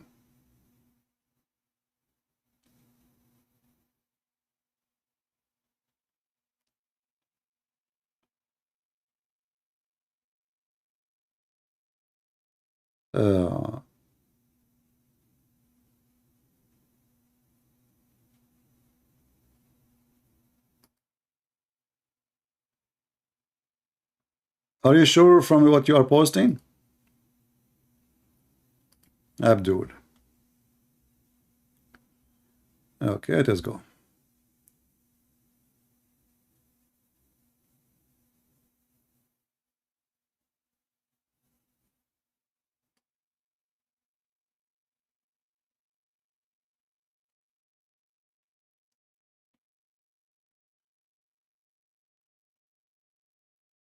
Did he say chapter Act 4?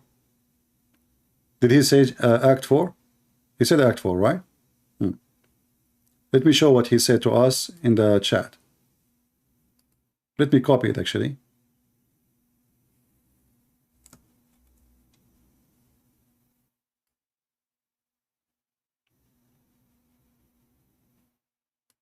Yeah, this is what you have. You have you search in the you search this is what those Muslims do. They do. They say they search destiny in the Bible.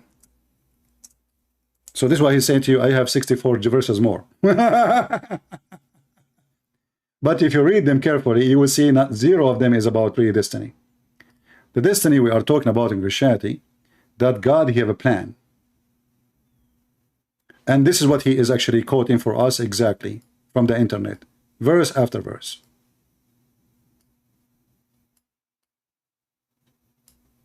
God has a plan. God has a plan. God had work to accomplish, to achieve. God perfect plan.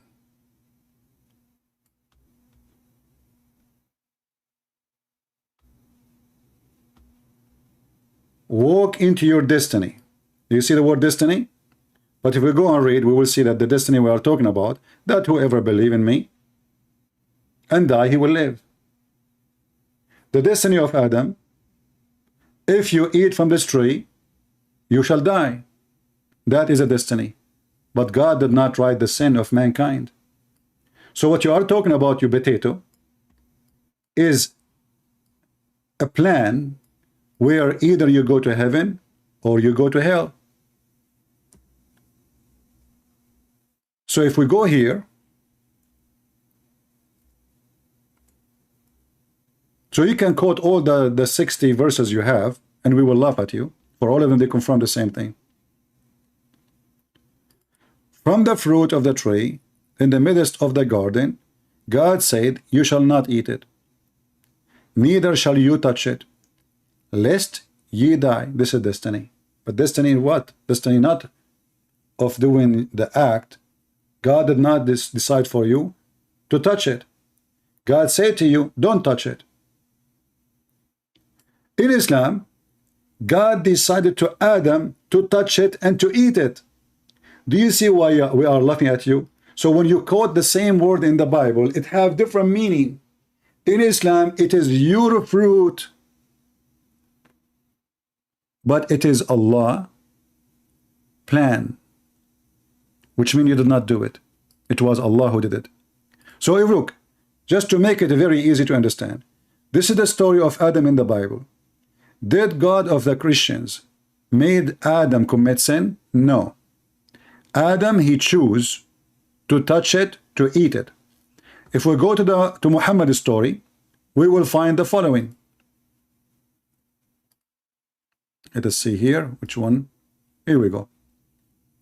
Adam, he is saying to Allah, or sorry, to Moses, are you blaming me? Do you blame me for doing a deed which Allah had decreed that I should do 40 years before he created me? So the foolish Muhammadan, he go and search for the word destiny in the translation. We found the word destiny. God, he have a plan for us. God, he planned for us. Yes, this is the plan. We know that there is a destiny of death. Every human being shall die. It's a plan of God. Everyone who believes in me and I will live. This is the order of God. There is a reward. You believe in me, your destiny will be, you will be in heaven. But you have a choice here. It's not a destiny I wrote for you to believe. It's a destiny I wrote for you as a reward or a penalty. So you are stupid like your prophet. You do not know even what we are talking about. There's a huge difference between I write for you what you will say and what you will do, and then I will punish you for what you said or what you will do, or even reward you. Or I say to you, be good, and if you are good, you will go to heaven, and if you are bad, you will go to hell. There's a huge difference. So here we have a stupid God. Didn't Allah say to Adam, don't touch it? Okay, hold on, guys. This Abdul is being smart. He just gave a finger to his prophet. Big finger. I cannot believe even that you just said that.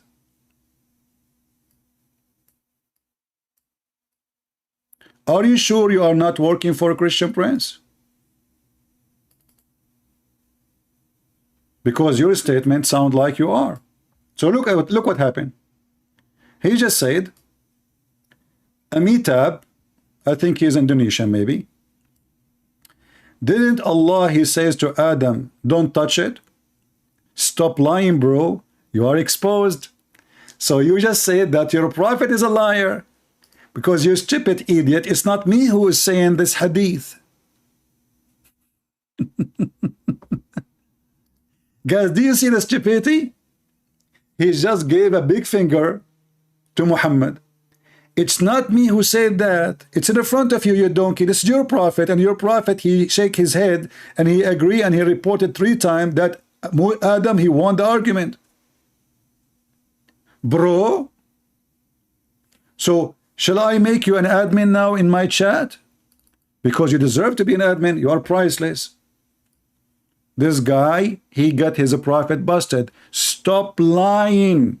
This is not my word. This is your word. So the story of the Quran is a lie. Because if Allah, he said to Adam, don't touch it, and then we find that Adam have to touch it because it's a destiny. So Allah is being an actor. Allah is acting. He's saying to Adam, don't touch it, okay? And then he go to the computer, he program Adam, and he say, Adam, in the day of etc., in the moment of etc., he will eat from the tree. It's a decree. Do you see it? So who is the stupid here?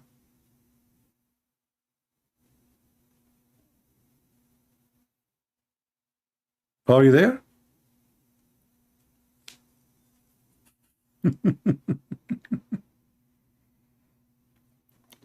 And not only it's a destiny, the coward Muhammad, one hadith he say it's 50,000 years before he created us. In different hadith he says 40 years. And look, is that weak hadith? It says Sahih. Sahih, brother, because now you will say to me it is weak, it's not authentic, it's da'if, it is hummus, it's falafel, Islam is weak, the Prophet is weak, Allah is weak.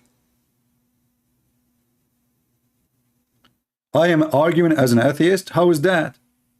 Look at the stupidity, the other person, the Christian prince is arguing as an atheist. What does that have to do with atheist? I'm asking you, how does God, he wrote Adam sin. Adam, he have to commit this sin. And then this God telling Adam, and this is what your brother he said, don't eat from the tree.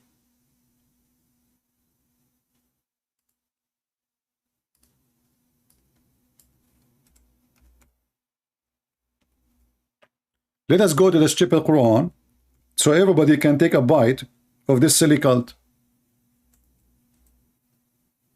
Is that your book or this is my book? You're talking like an atheist now. Eh? Your God, he is copying exactly what the Bible say.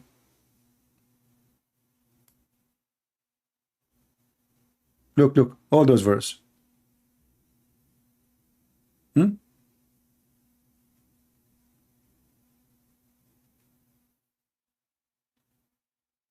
you see it? So your stupid God, he is saying to Adam, don't eat from the tree, but in the same time, Allah is lying to Adam, for he made him do it as a decree, as a destiny. It was not a choice. Do you see it? All those verses are saying the same.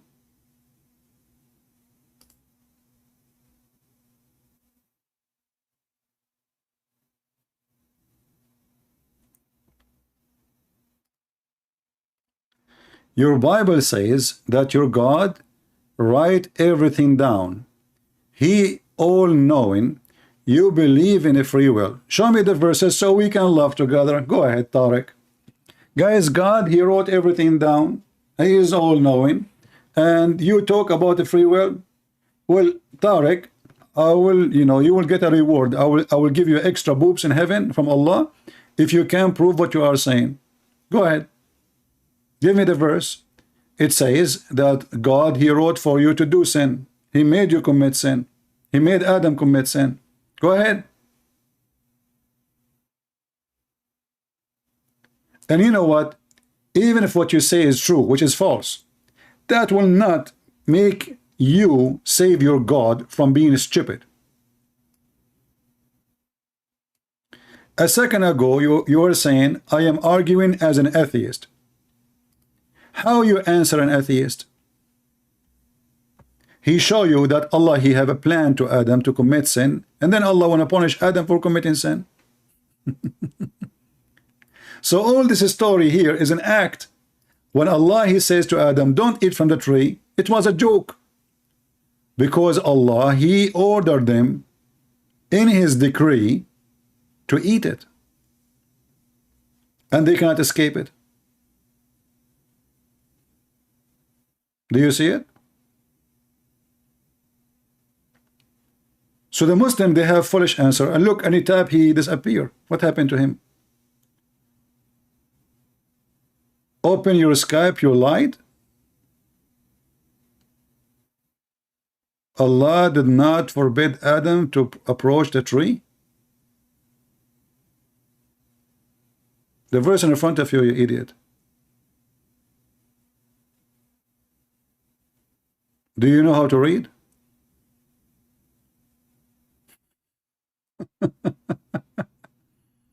Open your Skype. God did not, order Adam not to approach the tree. So what we are showing the screen?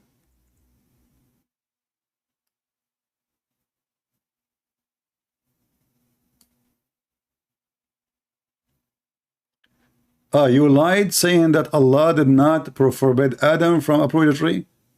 I'm saying the opposite, you donkey. You know what? Just let me just get lost. This is what I said. I said the opposite. I said Allah, he ordered Adam not to eat from the tree, yet it is a decree from Allah to eat from the tree. I mean, what kind of a brain you have? And I'm showing you the difference in the front of your eyes. Your God, he ordered Adam not to eat from the tree. But when Moses, he spoke to Adam, he says to him, because of you, you idiot Adam, because of you, we are out of heaven. So Moses, he believed the story in the Quran. Moses, he took your God seriously. Moses, he came to Adam, he says, because of you, Adam, we are out of paradise. Adam said to Moses, you stupid idiot, this is not true. Do you blame me for doing a deed which Allah had decreed that I should do 40 years before he created me? So you stupid, you have a little brain like a mosquito. You are like a bug all over the screen, and you are jumping like a monkey, but you could not answer anything. You are just giving a finger to your God. Adam and Moses, now they are fighting. Moses, he is a Christian, obviously. He believed in original sin. So he said to Adam, because of you, Adam, we are out of heaven. Adam, he said to Moses, you stupid. Do you blame me? Do you see the word? This is your prophet talking. Do you blame me? Which means we cannot blame Adam for anything. Why Adam, he have no responsibility? Because simply it was a decree. And then he will jump. You lied. You lied. You said he did not touch the tree. You lied. You lied. Do you want to make us a song? A monkey like your prophet. Jump. I'm saying the opposite, you donkey. I'm saying in a Christianity, God, he said, don't touch the tree. You said to me, well, the Quran said the same. I said, that's wonderful. That's mean your prophet is a fraud. He contradict himself. If the Quran saying don't touch the tree and Muhammad saying that Adam, he had a job to do, a decree, he cannot change it, then his story in the Quran is a fraud, is a joke. Because what the point of Allah saying to Adam, don't eat from the tree, when he decreed for him already to eat from the tree? No, we are not using Skype no more. I will take calls only when I go with the eCam. The eCam, you can call me with the program. It's better. So in normal like now, unless like we decide in advance to take calls, is, you know, if you have somebody is serious, I mean somebody is real. This guy is obviously a kid. So as you see, in the Quran says don't eat from the tree. Moses, he did read the Quran obviously. Don't eat from the tree. Adam, he ate from the tree. And look how stupid even the founder of Islam. It says in the verse that Shaitan is the one who deceived Adam. Right? If you go to the Quran, it says Adam, he was deceived who? By who? By Shaitan. People, does it say that? Chapter 7, verse number 20. So the verse before it, it says, don't approach the tree. Wonderful. Who is the one who deceived them? People, who is the one who deceived them? Shaitan, right? Shaitan. But the hadith says that it was a decree of Allah. That means Shaitan is a good person. Adam is a good person. Eve is a good person. And Allah is Shaitan. Why?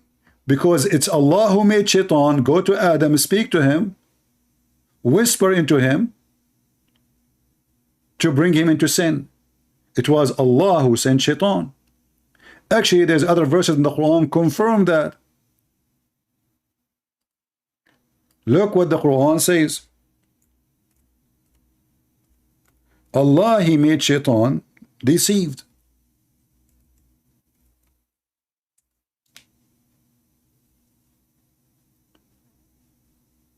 Chapter 7, verse number 16. Satan said, since you have led me astray, I shall surely set and ambush them in every straight path. Who is the Satan? Who is the first Shaitan? The one who led astray Shaitan. Do we agree? Who is the first one who led people astray, or even Shaitan himself? Shaitan himself is a victim of the devil Allah. So Shaitan is a victim, and the victim Shaitan, now he want to seek revenge. Since you mislead me, you deceive me, and even the word is aghwaytani, is even more ugly than deceive me.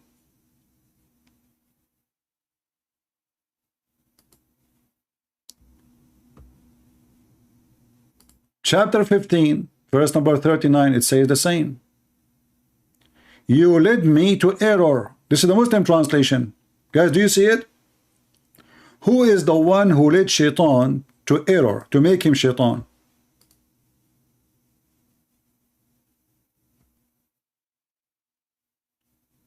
Can a Muslim give me the answer? This is your book. This is not the Christian book.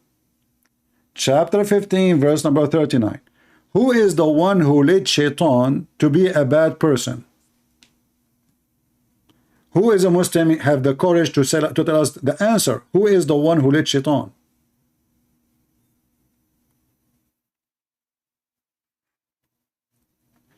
Are you there to debate Abdul Samud? My friend, do your God himself dare to debate with me? Who is Abdul Samud? The guy who take $5,000 for a speech? He's a fraud like your prophet. The Quran says that Muhammad will not accept to talk to anyone privately unless you pay him for private consultation. I do for free. I stay here for hours and hours, and I don't charge people. I don't even talk about the money. So you're a prophet, you're Abdul, you're scholars, you're God. It's just a scam. They want your money. And this is your prophet.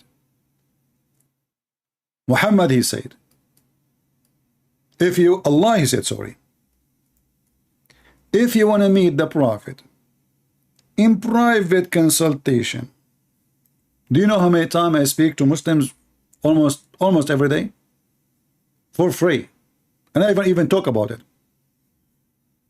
If you want to talk to the prophet for free in a private consultation, give him something. Pay him something, brother. So my friend, bring your Abdul Samud and I will make him shish kebab if he dare even to say hello. Do he dare? And actually I made many videos challenging all the Abdul to come and debate me. Where are they? Or what we got, bunch of kids. Oh, who you believe when you consult the messenger in private, spend something. Hey people, before you enter my program, spend something. I go live, I go offline, I don't talk about donation. And I don't make it a must to come. And Muslim call me for free. I answer for free. I stay here for hours for free. I stay the whole day for free. In the last 24 hours, guys, how many hours I did online?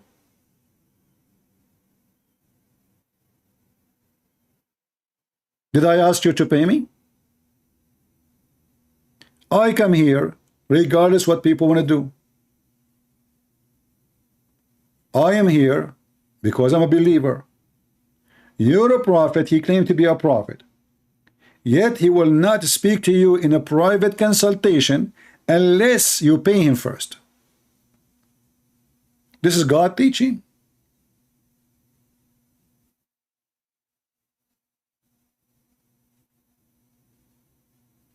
Consultation.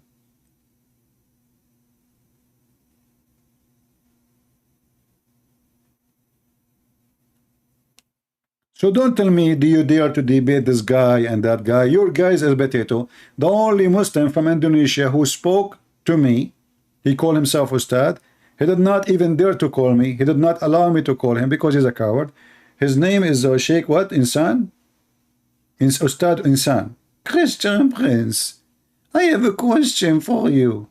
If you can answer it, you get 5 BMW. Question number 1. Show me one verse in the Bible that Jesus Christ, he said, I'm a Christian. I mean, this is your smart one. He want me to show him a verse. Jesus saying he's a Christian. You stupid idiot. How Jesus will say he's a Christian? If this is the smart ustaz of you, how about the donkey one?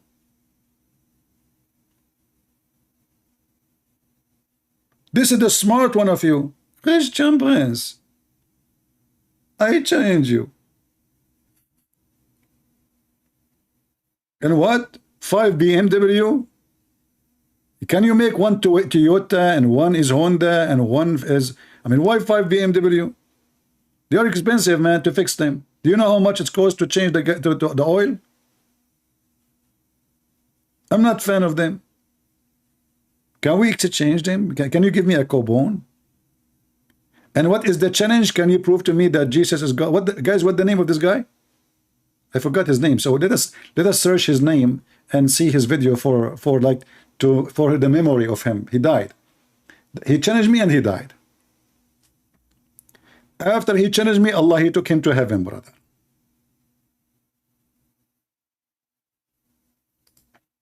Ustaz Indisan. Ustaz Indisan. Hold on. Indisan. Insan, sorry, Insan. Why are calling himself Insan? Insan meaning human. What the heck is that? What kind of name is that?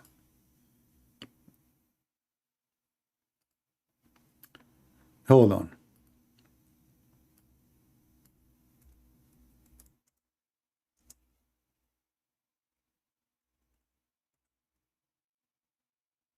And the poor guy, he have heart attack because of my answers.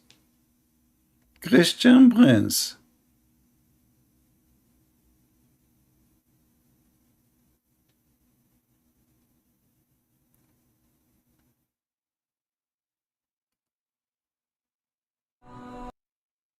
Christian Prince.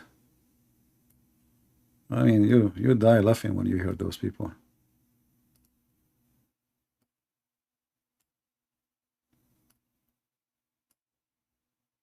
And they are very convincing, by the way. I mean, they are super intelligent. I don't know, for some reason, the second you join this religion, you lose your mind and you lose your intellect. And look, half of his video is advertising for money. Prince.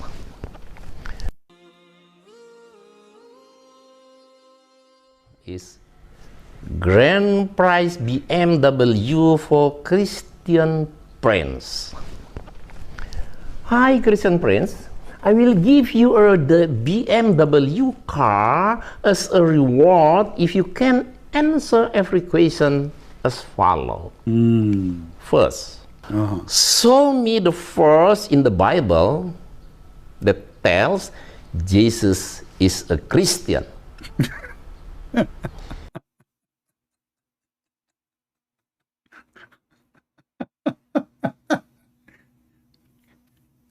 I mean, what the heck is that?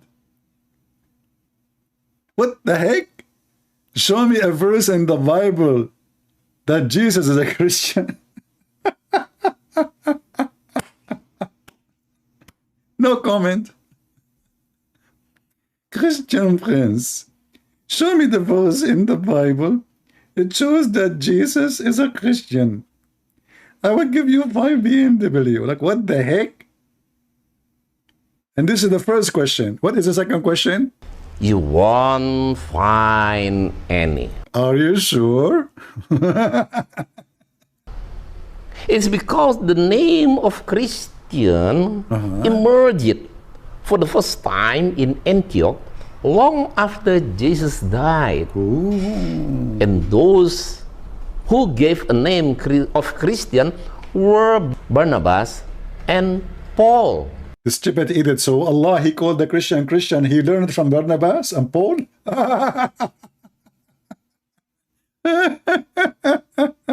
It turned to be that Allah, when he learned that our name is a Christian, he took it from Paul. I mean, do you see, even Paul is educating Allah.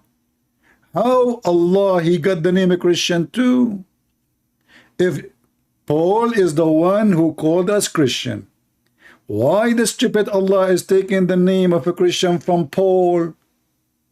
I mean, where those people are coming from? You see, like, sometimes you wonder, I mean, this God, he created this guy? Yes, God, he created this guy. I think God, he created those people for a reason, to show you the difference between stupid and intelligent. I don't see any other purpose. Did this guy forget that his Quran says the Christians? So if this is name coming from Paul, his God, he used the same name. That means Allah, he is learning about us from Paul. I know he's already dead. He died because of the heart attack I gave him. Did you watch my videos? He became the joke of every Muslim in Indonesia. And look at the title. Christian Prince debate Hadith 5-unit mobile BMW Dari Ustaz Insan Maga Munko Monco Ginta. I like Monco Ginta. You know what? All my life I wanted to have Monco. What Monco Ginta mean?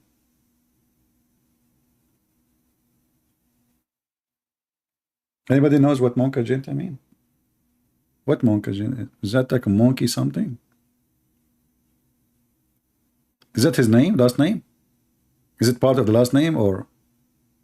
Oh, this is his last name. Oh, I thought it's a word means something. Okay. Forget it then. I thought he's challenging me with Monca Jetta or something.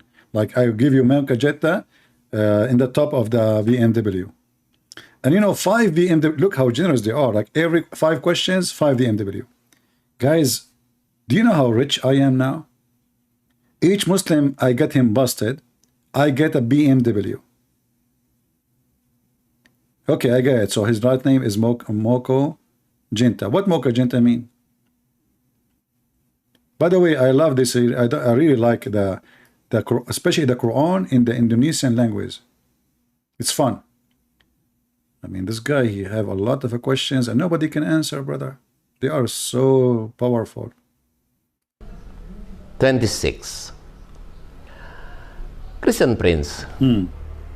If you find in the Bible that Jesus is a Christian, a new series BMW will be yours. I mean, do you see my luck? This is what happened to my friend. He had a very bad luck. We were invited to an airline party, and everyone will attend. He will win an airline ticket with vacation. Everyone, it's a must. The guy, he said to me, I will not go. I know my luck. Come on. I said, listen, they said everyone who attend, he will get an airline. Doesn't matter. That's not about luck. There's no luck here. There is zero luck option because you will get an airline ticket. It's a promise. Just attend. The guy, he agreed to go. And guess what? He was right. He got an airline ticket to Afghanistan. The one who got airline ticket to Hawaii. The other one, he get to Honolulu, Bulululu. The other guy, he went to Rome. And my friend, he called his name. He was so happy. Finally, it's happening. I got an airline ticket. I can't believe you. Thank you for inviting me. He went, he grabbed the ticket. He got a ticket for Afghanistan. By the way, this is a false story. Just a joke. I made it. Because now they will say Sahih Bukhari, hadith number, Christian Prince, he said, Sahih Bukhari, blah, blah, blah, blah. This is not a true story. It's my, you know. So this is the luck. This is my luck. He asked me a question to win a BMW if I can find him a verse saying that Christ is a Christian. Shall we do the same and ask you to find us Muhammad is a Muhammadan?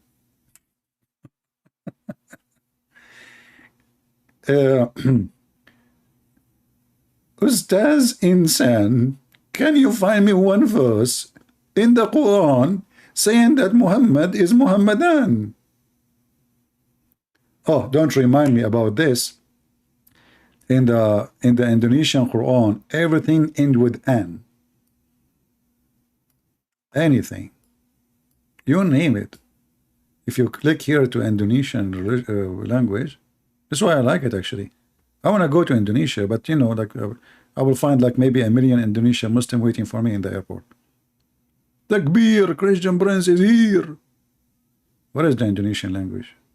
Indonesian, okay. Bahasa. Look. Are you orange, orange? But wherever you go, you see orange, orange. Unbelievable. I mean, the Indonesian people, for sure, they love orange a lot. So orange, orange, abi bayalal, kalamu, manga, kanan. See, I told you, it end with an. In the san, anan, okay? Brima ki kararan. Rahisa jaga laha kamu member kara kan. Tata ang. Member boot dusa harahut. Dan barakut kara ku rasul kabad dadut. Dan barkisha shakuta tantang merbar bambakajan. Danta waktakwawa shishu hawawa shiwawa. Guys, be honest with me. Isn't it my Indonesian is perfect? Actually, I've been offered, this is between us, by the way, some Indonesian friends here, as you know, they are admins here. They offer me a job to teach Indonesian language in the highest school in Indonesia.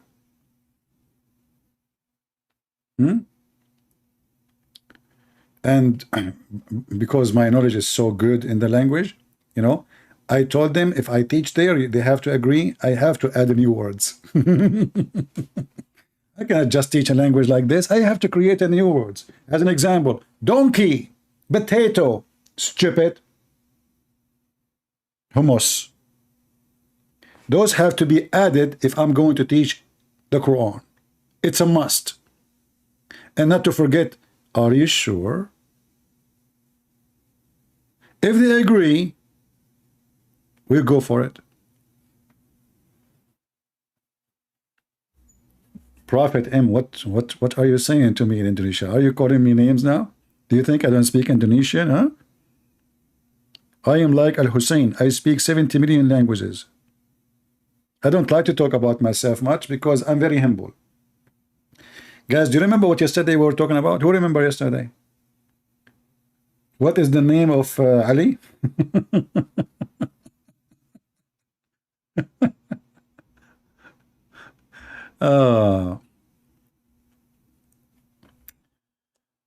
Oh boy.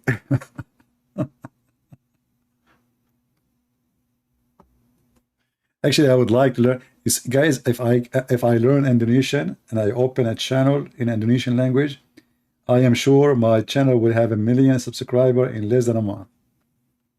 If you go to channels in Indonesian language, post in my videos, you will see the video have 1 million, 1.5 million, 900,000, 700,000.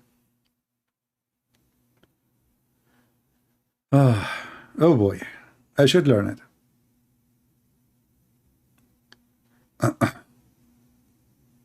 I need to find a teacher to teach me. And did I say I need to find a teacher to teach me? I did not talk about, I'm not talking about teach me Indonesian, by the way. No. You get me wrong. I was talking about learning a language nobody speaks in Indonesia. Okay, Indonesian I speak very well. Yeah. I speak Russian. Sure, I speak Russian. It's very easy, you know. Olga from Russia. That is Russian. Just like make it r, that will make you Russian. You know? Do you speak Dutch? I Dutch all Muslims here. Just ask any Muslim. Any Muslim, he'd come here, I Dutch him. And you are telling me, do you speak Dutch? It's my job. It's what I do. What's wrong with people? He come here, I Dutch him. He come here, I Dutch him. That's in the speed of light. Kak Osaha Kisini CP Banyak Young Insir Ranti. Now look, listen, Sarja, I can take anything from you. But to say to me Ranti, that is not right. You are saying to me Ranti. I mean, come on. I'm really disappointed from you. Ranti? What in the world? Should I tell your family what you just said to me? Shall I tell your friends what you just did? You know what? If you don't want me to tell everybody in YouTube and Instagram and the internet what you just said to me, you better contact me in private. Okay? Look what he said to me. Gag Osah Kisini. CP. Now CP, let me translate for you CP, okay? CP, like, you know, if you study science, you know, like, because this is my field, you know, like, you know, CP. By the way, the rest I'm not going to translate because they are very easy to understand. You know, forget about Gag, Osah, He, Sini, Benyak, Young, Inkar, Nanati. Those are easy to understand. So I'm going to focus now to explain to you and translate for you the most hard part to explain, which is CP. CP means Christian Prince, and thank you for understanding. It was very hard to just translate, but I did it. So this guy is saying to you, okay, no, Akigak, Osaha, Kansini CP, Banyak, young. I'm young. I mean, I agree with you on this one. My mom is 17, actually. Means it does not come here, CP, so many will target you. This what it's mean. That is even better. I love people to target me. It's for fun. Imagine you live and nobody target you. How boring. My friend, if you think I'm worried about people targeting me, oh, you mean in Indonesia, right? No, I'm not going to go to Indonesia. No. Thank you for warning me. You know, if I go to Indonesia, I will say a secret sentence before I enter the, you know, like the one you say before you enter the bathroom. The prophet, he said, you say the prayer, supplication, and then you will become invisible. What do you think about that? And then I come to your house to visit you, but I will be invisible. You will not see me. You will see I will eat with you. You will see that the fork coming up in the sky, and like your fish is gone in my mouth. Don't be upset. I'm just eating. I'm invisible. Okay? Prophet says so. The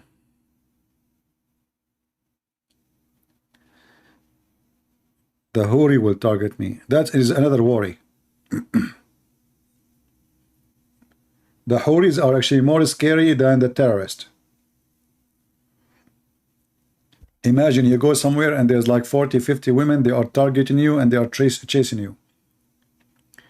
That what will happen to you if, like, you remember the hadith about the birds? Who remember it? When the Muslim, they say to Allah, for the sake of Allah, please just make us a human being again and send us. We don't want to be a bird no more.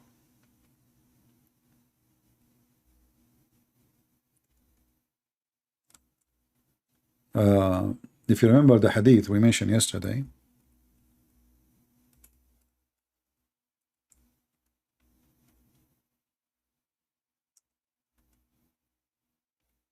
to see if we can find it.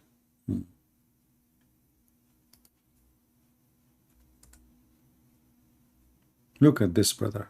Isn't it beautiful? You pray to Allah, you fast, you kill, you do jihad, you call names, and then Allah, He will make you a green bird.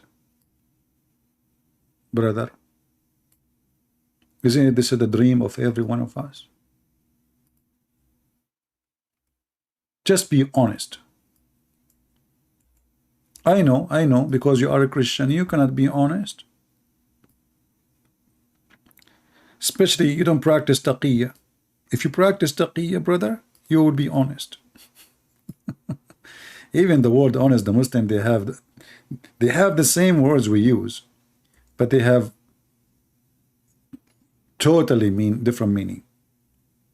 The Muslim believe that Muslim, we should not lie. But then you can lie to Christians, you can lie to your wife, you can lie to your friends, you can lie to your enemy, you can lie, but brother, you cannot lie. Allah, He hates those who lie. What happened with this hadith? I can't find it. Hold on. I'm trying to search for it. For some reason, I want to find you the full story or the big story. For some reason, this stupid thing. Yeah, okay, hold on.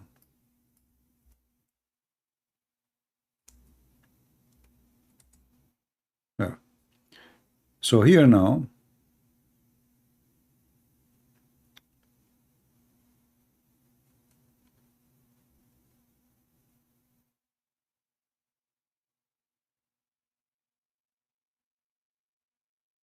see all those hadiths speaking about,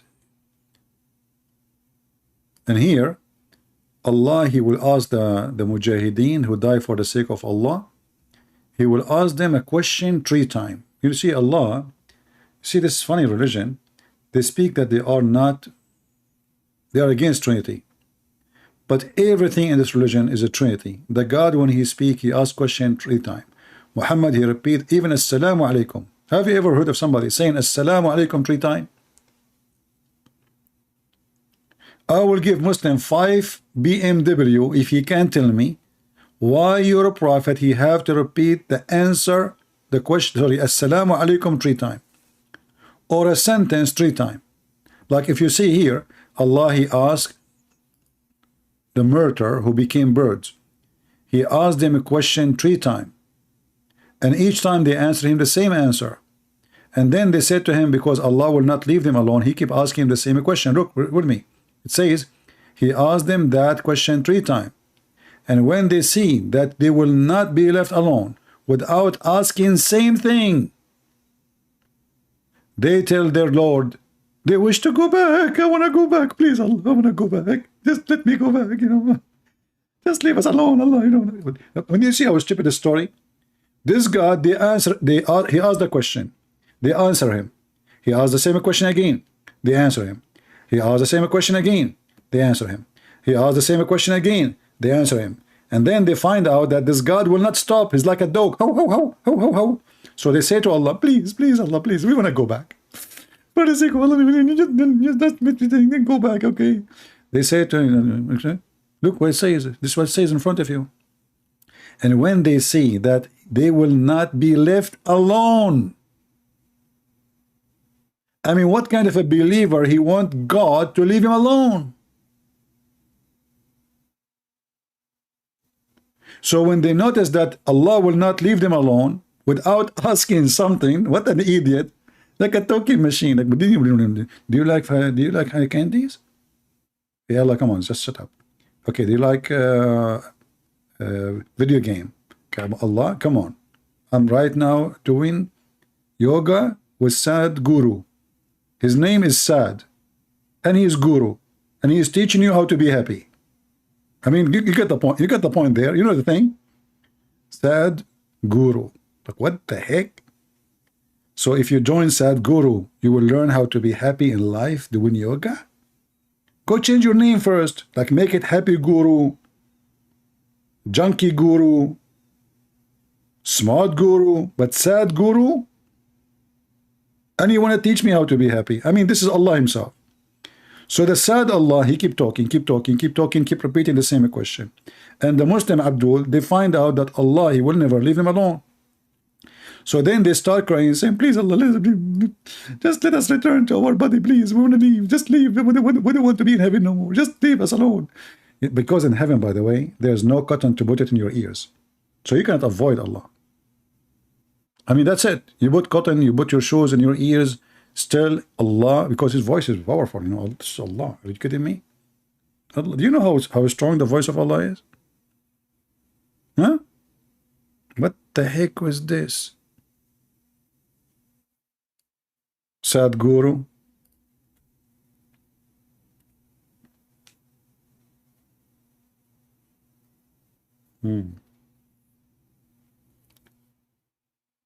Do we have any Muslim have any comment?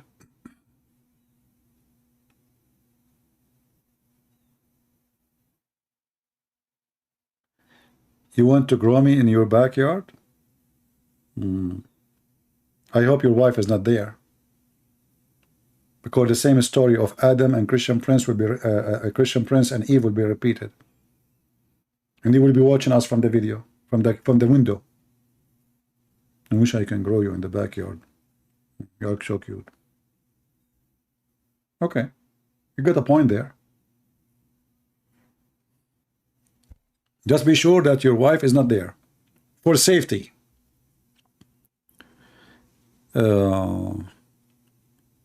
With echo, yeah, actually, you know, in the old days, I don't know if the Muslims did still do that. Actually, yeah, you remember Mimi Hijab when he recited the Quran to what's his name, Borat? Not Borat. Hold on, to Patterson. Then Mimi Hijab, he did editing to the video, and he add an echo. The Muslim, they love echo. They think if they had echo to the words, that will make it holy. Bismillahir Rahmanir Rahim. Him. Alhamdulillahi Rabbil Alameen. Neen. As-Saytanur Rajim. Mim. Hello. Halloween. Ween. How you doing, Mr. Bean? The religion of the echo.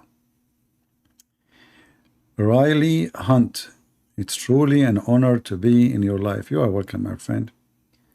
But be patient with me. If I make a statement of your comment and you don't like it, don't be upset, okay? I'm just joking, okay? I mean, what I can do. Allah made me like that, brother. Allah made me like, he says the Muslim. He say, Allah made me like that. Are you sure? No. Hey, Muslims, did Allah made Muhammad stupid or it was an accident? I mean, after that. Like when Muhammad, he said, if a woman have orgasm first, the baby will be a girl. Was that because he was born smart or because later he becomes so smart? I mean, that's deep.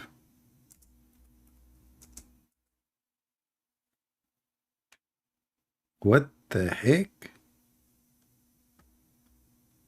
You know, I was worried that if I get married ever, my son will look like me, which is really bad, very, very bad. You have no idea.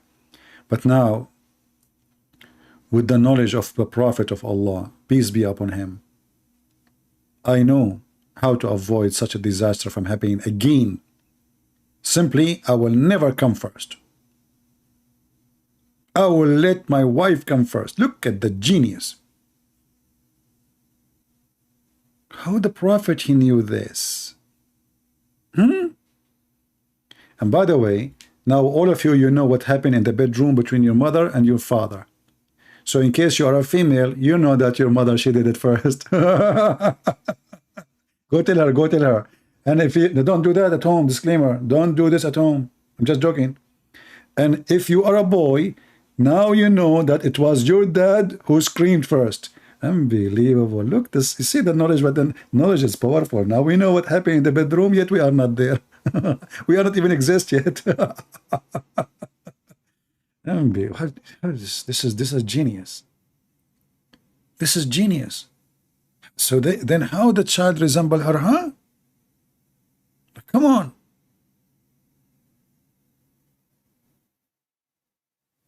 How the child resemble her? Isn't it obvious?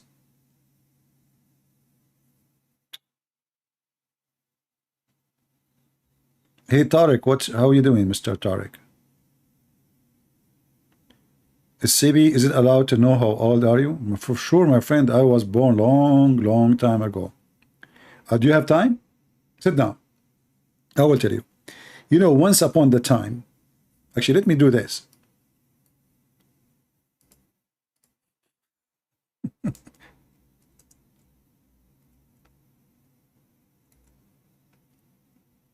I will go in front of your eyes. And I will type here, once upon the time.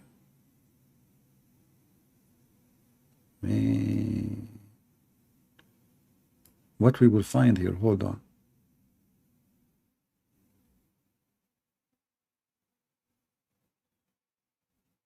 I will show me in this story. Let us do it differently.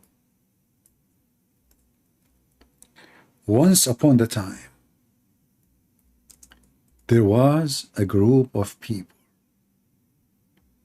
who took the sea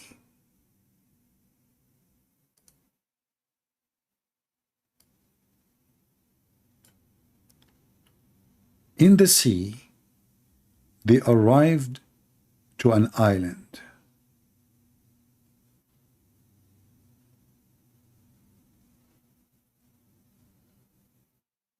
I mean, if you read the story here, by the way, you would die laughing.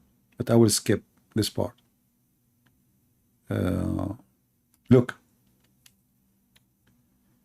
They took the ocean. And the ocean told them The ship have 30 men. 30 men, they have sailed in the ship.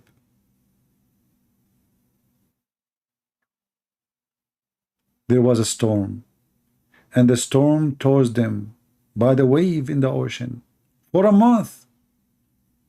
And then these waves took them near an island within the ocean. Island at that time of the sunset. Don't ask me what does that mean. Allah knows best. They sat in a small side boat and entered that island.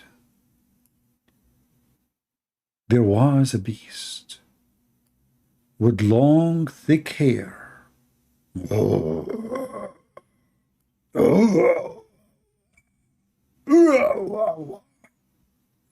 Mamma mia. And because of this, they could not distinguish his face. Now look, the story is a true story. The beast is covered by hair. He is very hairy. Okay? And this is where the name of Harry Potter coming from.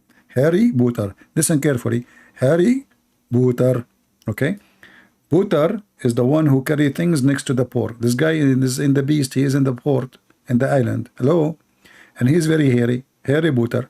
So, they could not distinguish his face. You cannot even distinguish his face from his ass. He's covered by hair everywhere. From his back, look at this. They cannot even recognize where's the face, where's the back. They said, "We to you. Who can you be?" I mean, somebody speaking to the beast. And how you know that the beast, he speak Arabic, huh?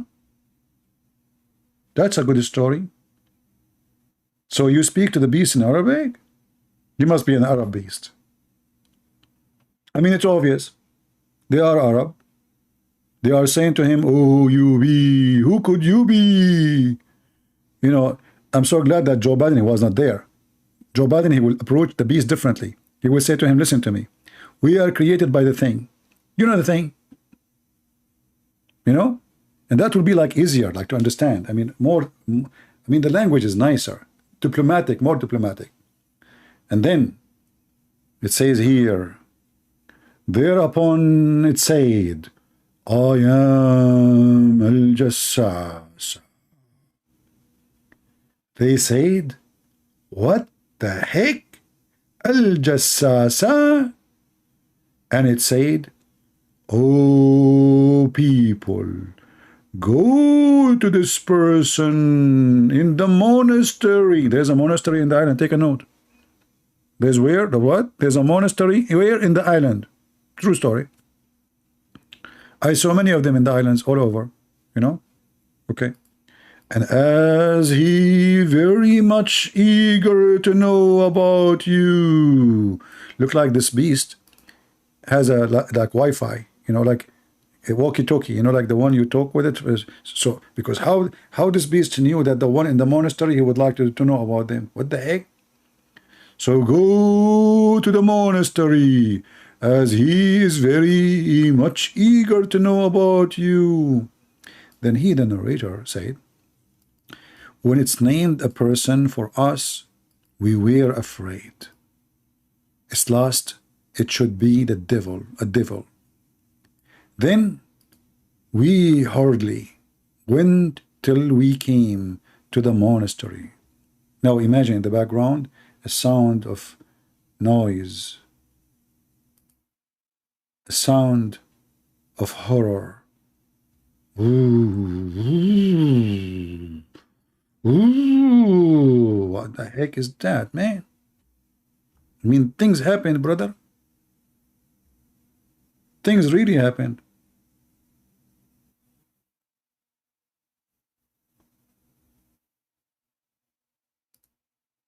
Man.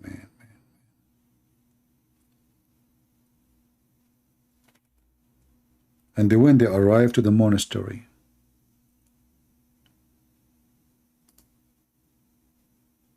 things got more complicated. I'm telling you, it got more complicated.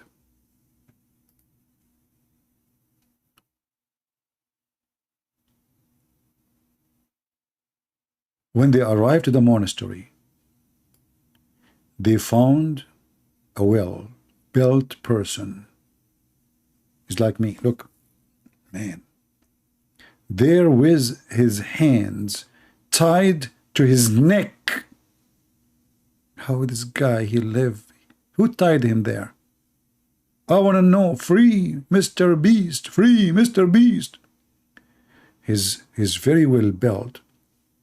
And person there is with his hand tied to his neck and moving iron shackles between his two legs. Oh man, that will hurt. Never do put anything between the legs of somebody. I'm telling you, this is not nice. Put yourself in his shoes. And up the ankles. We said we be upon you. We? Do you said that? Who are you? Look at the question. Serious. Tariq, are you there? Actually, you know what? I'm going to make a video. My coming video is about going to be Gog and Magog. And we will die laughing. And you will see that every single Muslim will leave Islam after he watch it, if he have little decency. What do you think, guys? Should we make the coming video about Gog and Magog? Let us vote, by the way. If you agree to do video about Gog and Magog, give me one.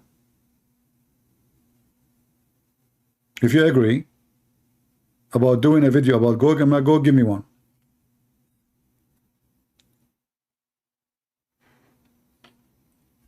Nobody's voting. What's wrong with those people? Are they Arab? Arab don't vote. Or maybe take them time to hear my voice. So if you agree to make a video about Gog and Magog, give me one. Okay, wonderful, wonderful. Thank you very much. Now, if you disagree to do a video about Gog and Magog, give me one too. How in the world? This is very smart. So now if you disagree about doing a video about Gog and Magog, give me one.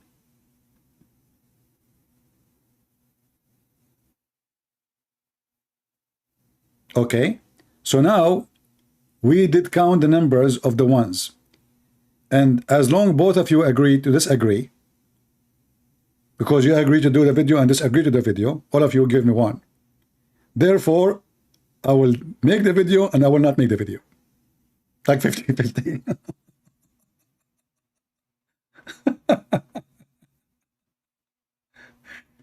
I mean, have you ever heard of a voting system better than this? It's like the voting system in America, my friend. A guy is dead, he can vote, you know. Welcome to America, you know. An immigrant guy, his name is Alejandro. He never been in the country. He don't have a paper. He don't have citizenship. He can vote too. I mean, that's amazing. America, brother. Democrat, they are very smart. Oh, boy. Oh, it's already printed. Look what Jovan, look what Jovan he said. That's a good one, man. Look, he said it's already predetermined. Man, that's deep. What the heck? He's right. The Muslim believe everything is a predestiny. So why what vote for? You know. Even when you vote, Allah, He wrote your vote. So Allah, He made Adam win. Sorry, Biden win. He made Trump lose. Oh boy. Tariq, this is a fake love. Okay, Tariq, I'm going to do something just for you. Special trick. Guys, Mr. Tariq, he hurt my feeling. I don't like it when somebody hurt my feeling. To be honest with you. Tariq, it's time to face reality. This is a fake love.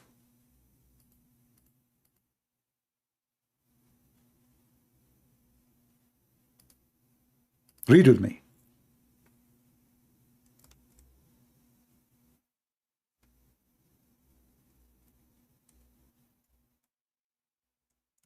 And I challenge you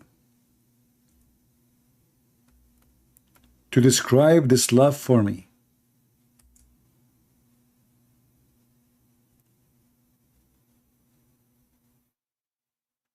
Brother, the Prophet of Allah, he ordered a Muslim woman to give her boobs so a grown man can suckle her.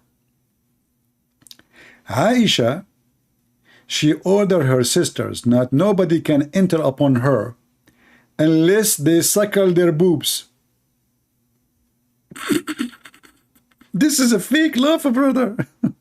And not only that, the Prophet, when he ordered Sahla bint Suhail to suckle, the Prophet, he laughed until his teeth came out. Read with me, brother. The woman, she said to him, how can I suckle him and he is a grown man? Allah Messenger smiled. He said, already I know he is a grown man, not young man. Translation. And actually in Arabic it says he laughed until his teeth came out, not smiled as the translation says.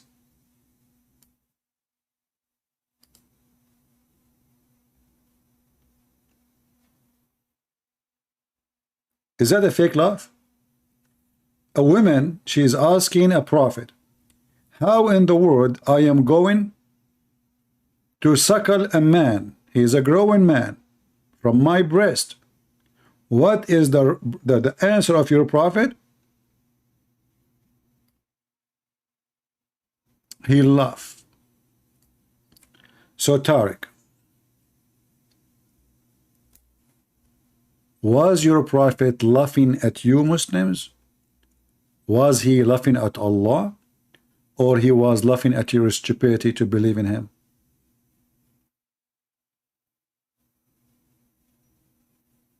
All of this is sahih, as you see. So what do you think? Was it a fake laugh? This is Aisha. She ordered her sisters, not nobody can come upon her unless he suckled from her sisters. Read. She ordered her sisters, Kulthum bint Abi Bakr as-Siddiq, and the daughters of her brothers. And here the first translation says to give milk. In Arabic it says to do breastfeeding. Do you see it? Brother, are you laughing right now? Islam is a very decent religion. Women, they wear burqa, but they give their boobs.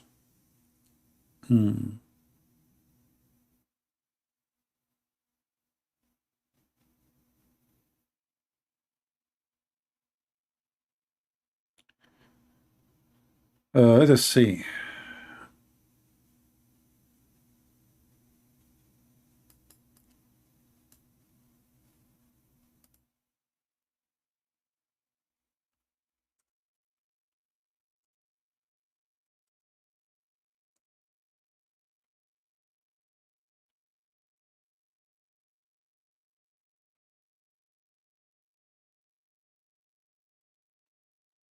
Let us talk about fake love.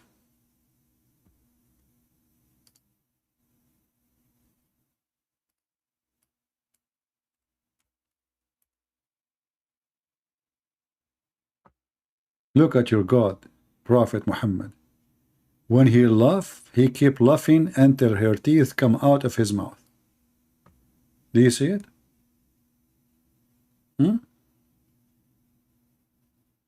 This is your prophet was laughing at you.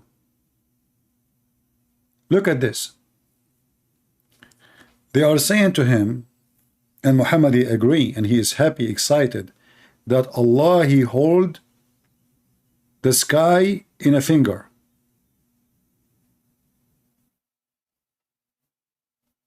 This is the hadith in Arabic. And the two earth in finger. By the way, there's two earth or one earth. And the whole creation upon one finger. and he will say, I am the king. I am the king. The narrator said, I saw Allah messenger smiling until his front teeth became visible. And then he recited the verse, and they measure not the power of Allah. So Muhammad, he loved what he heard. Allah will carry the earth in a finger, the heaven in a finger, and all the creature in a finger. And Tariq, can you tell me which finger you will be carried on? I hope it's not the middle finger. Are you laughing, Tariq? Do you know which finger Allah will put you on? Now don't tell me I'm laughing. This is serious. This is your prophet talking. This is Islam. Anyway, did we have a good time, guys, today? By the way, there's a video which you know, I told you I'm going to cut off. Remember, it's going to be it should be ready by now. You know, YouTube, it takes forever to recut a video or to make it ready. It says a processing. Can you believe it? The video is called Live Debate What Allah is made of. Until now, this is for more than 2 days now. YouTube did not finish the processing. Look, let me show you. I thought I will go now and I will make it available for you, because we have many hours, have nothing to do with the topic, so I decided to cut it. Now it says it's processing. So let us hope by tomorrow, we hope, we will make it available again, so you guys can download it and you can have it. And when we decide to go and have calls, most time they can call me when they see that I'm using eCam program.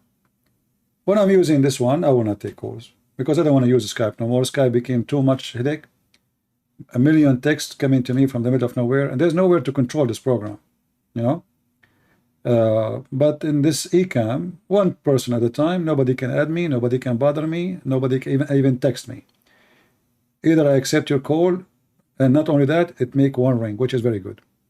So I will use it for taking calls.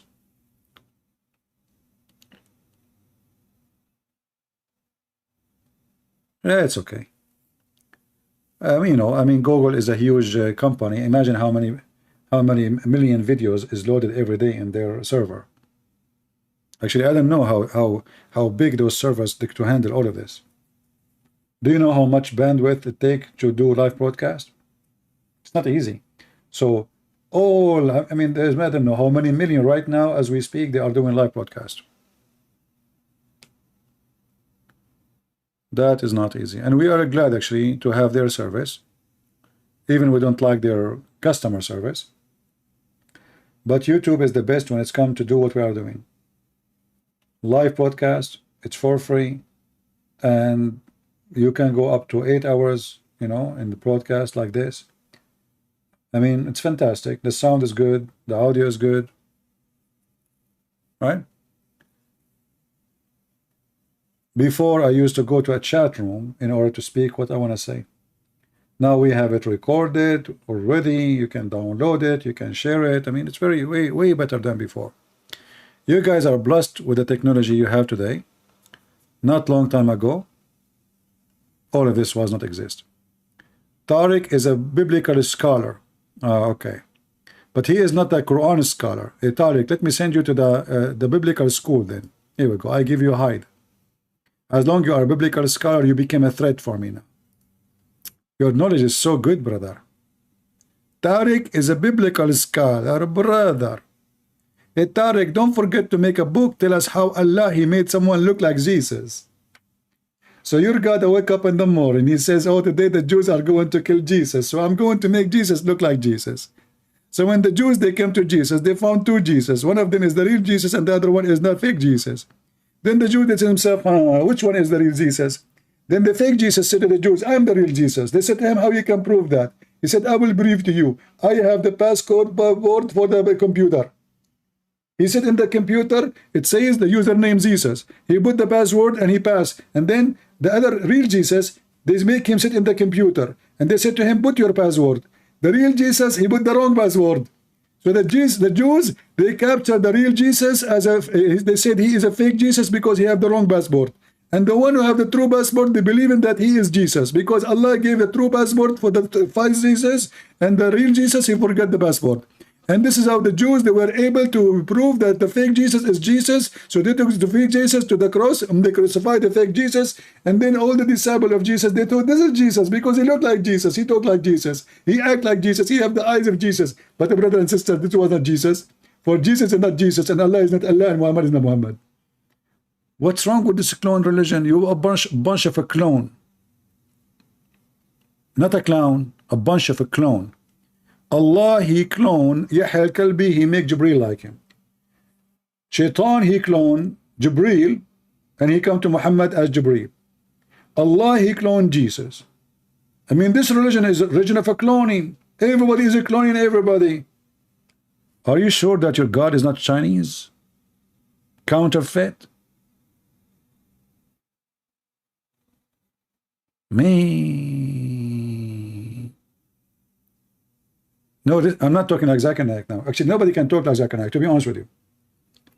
Zakir Naik, he have the most straight, direct, powerful answers. So if you ask him about the cloning of Jesus, he have different response. He will say, Greeting Prince, first of all, when Allah he cloned it, Allah is the most perfect, and the cloning is perfecto. What, hold on, perfecto? You speak Italian now?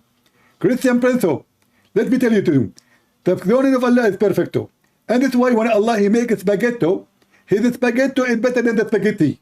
Because the spaghetto of Allah is perfecto. So Allah he cloned someone look like Jesus, and it was perfecto. Cloning? Exactly.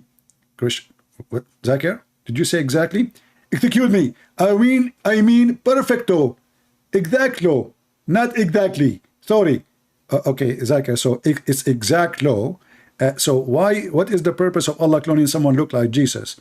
Is he trying to lie to us? Christian Prince, I am not saying Allah trying to lie to you. Allah is lying to you. Because this is the perfecto plan too. So Allah, he can deceive you. And this is the response of Zakir Naik. Who can beat that, yo? Can you beat that, yo? It's a perfecto planto from Allah to you. This is religion? What the heck? Can't Allah save Jesus without making all this drama? Just take the guy. Hey, Isa, come on, let us go. All of this for what? So he made the Christian think he was on the cross. He made the Jews think he was on the cross. 3 billion Christians right now, they think Jesus was a cross, and it was not perfecto crucifixion call. Because the stupid Muhammad call, he come to you with the story, yo. Are you there, Tarico?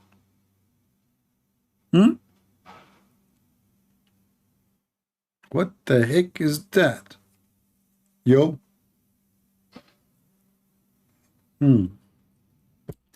Anyway, I think we have a good time together. Don't forget to download my videos, share them with your friends. You can cut my videos pieces. Actually, I will try from now on to make a certain time to stop. Like maybe, let us say, I will make it maybe, let us say 40 minutes. What do you think, guys? 40 minutes is good, right? It's not too short, it's not too long. Or maybe 30 minutes. And I will put a timer next to me. And then before I start, I will make a promise which I cannot break. I will swear by the Quran. That's it. You cannot break, because, by the way, the Quran says Allah will not take you accountable for your false oath. What the heck? You can lie and you can take false oath, brother? Yes, brother. Unbelievable. What kind of religion this religion is? You can take false oath, lying to Allah. Yes, brother. 30 minutes is good? Okay, let us do vote now. Serious vote. If you think I should make 40 minutes, give me one. If you think shink, what the heck with this shink? Allah is shin now. Allah is shink. I mean, I did not lose my teeth yet, and I'm saying shink. What will happen when I lose my teeth? I mean, can you be, what do you shink? What kind of language is that? This is shinko language. I mean, this is very horrible English now. Shink. What's going on with the shinko? So if you think I should go for 30 minutes, give me one. If you think I should go for 40 minutes, give me one. Now, if you are a Muslim and you think I should not come here at all, give me one too.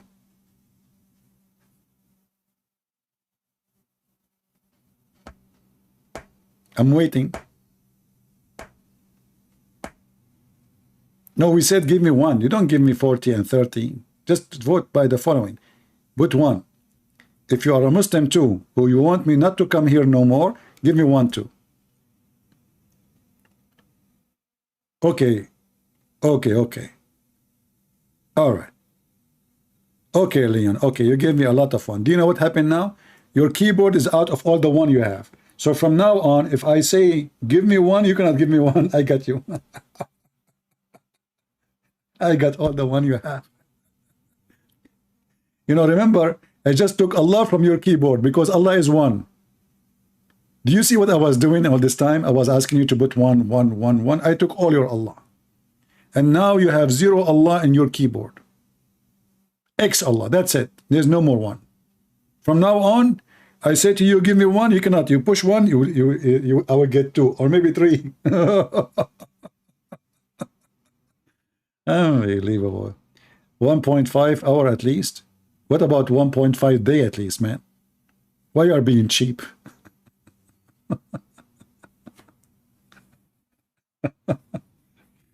All right. So we will see. We will make it shorter for sure. Because you see, I don't know, in the last 48 hours, I don't know how many hours I am online. You can calculate that. Or in the last week.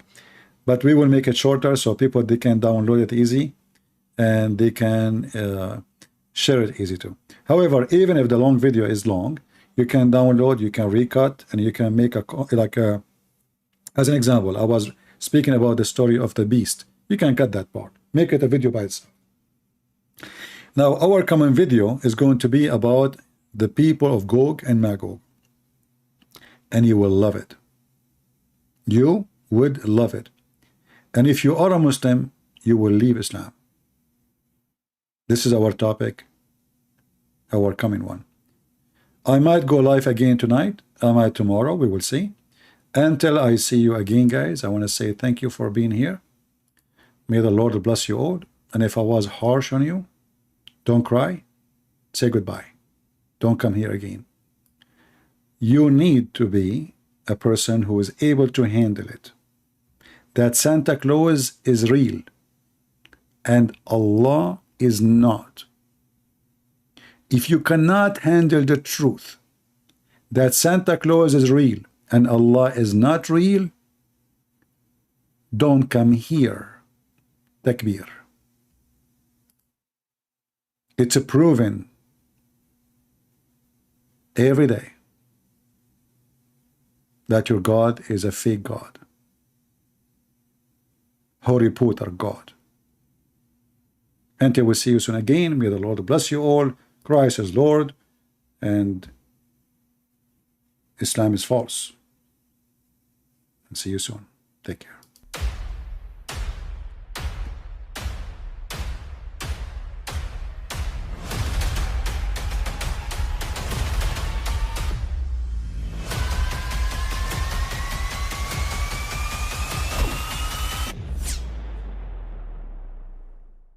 But I mean, again, he doesn't know who Gabriel is, right?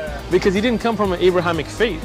The people of Mecca were pagan. Quran is mentioned, if this book was from other than God, they would have found in it many contradictions. If a book is without contradictions, that has no bearing on whether it comes from God or not. I've had phone books that are inerrant, but I certainly don't think God gave them. That we believe without understanding. The brother asked a very important question, that most of the scholars say that listening to music, watching movies, and most of the television programs, they're haram. So how can we have fun? let me tell you, brother, at the outset, that having fun is permitted in Islam as long as the fun is halal fun. That the standard narrative has holes in it. The Prophet tells us because Satan or the devil sleeps over our nostrils. Those who oversleep and not pray Fajr on time, Satan urinates in their ears. I really do think Jesus was crucified and that he really was dead and buried. He thought that he was a son of God in the sense that he was specially chosen by God. I think Jesus really did think he was going to be the Messiah, the future king of Israel. I mean, that is, after all, why they crucified him,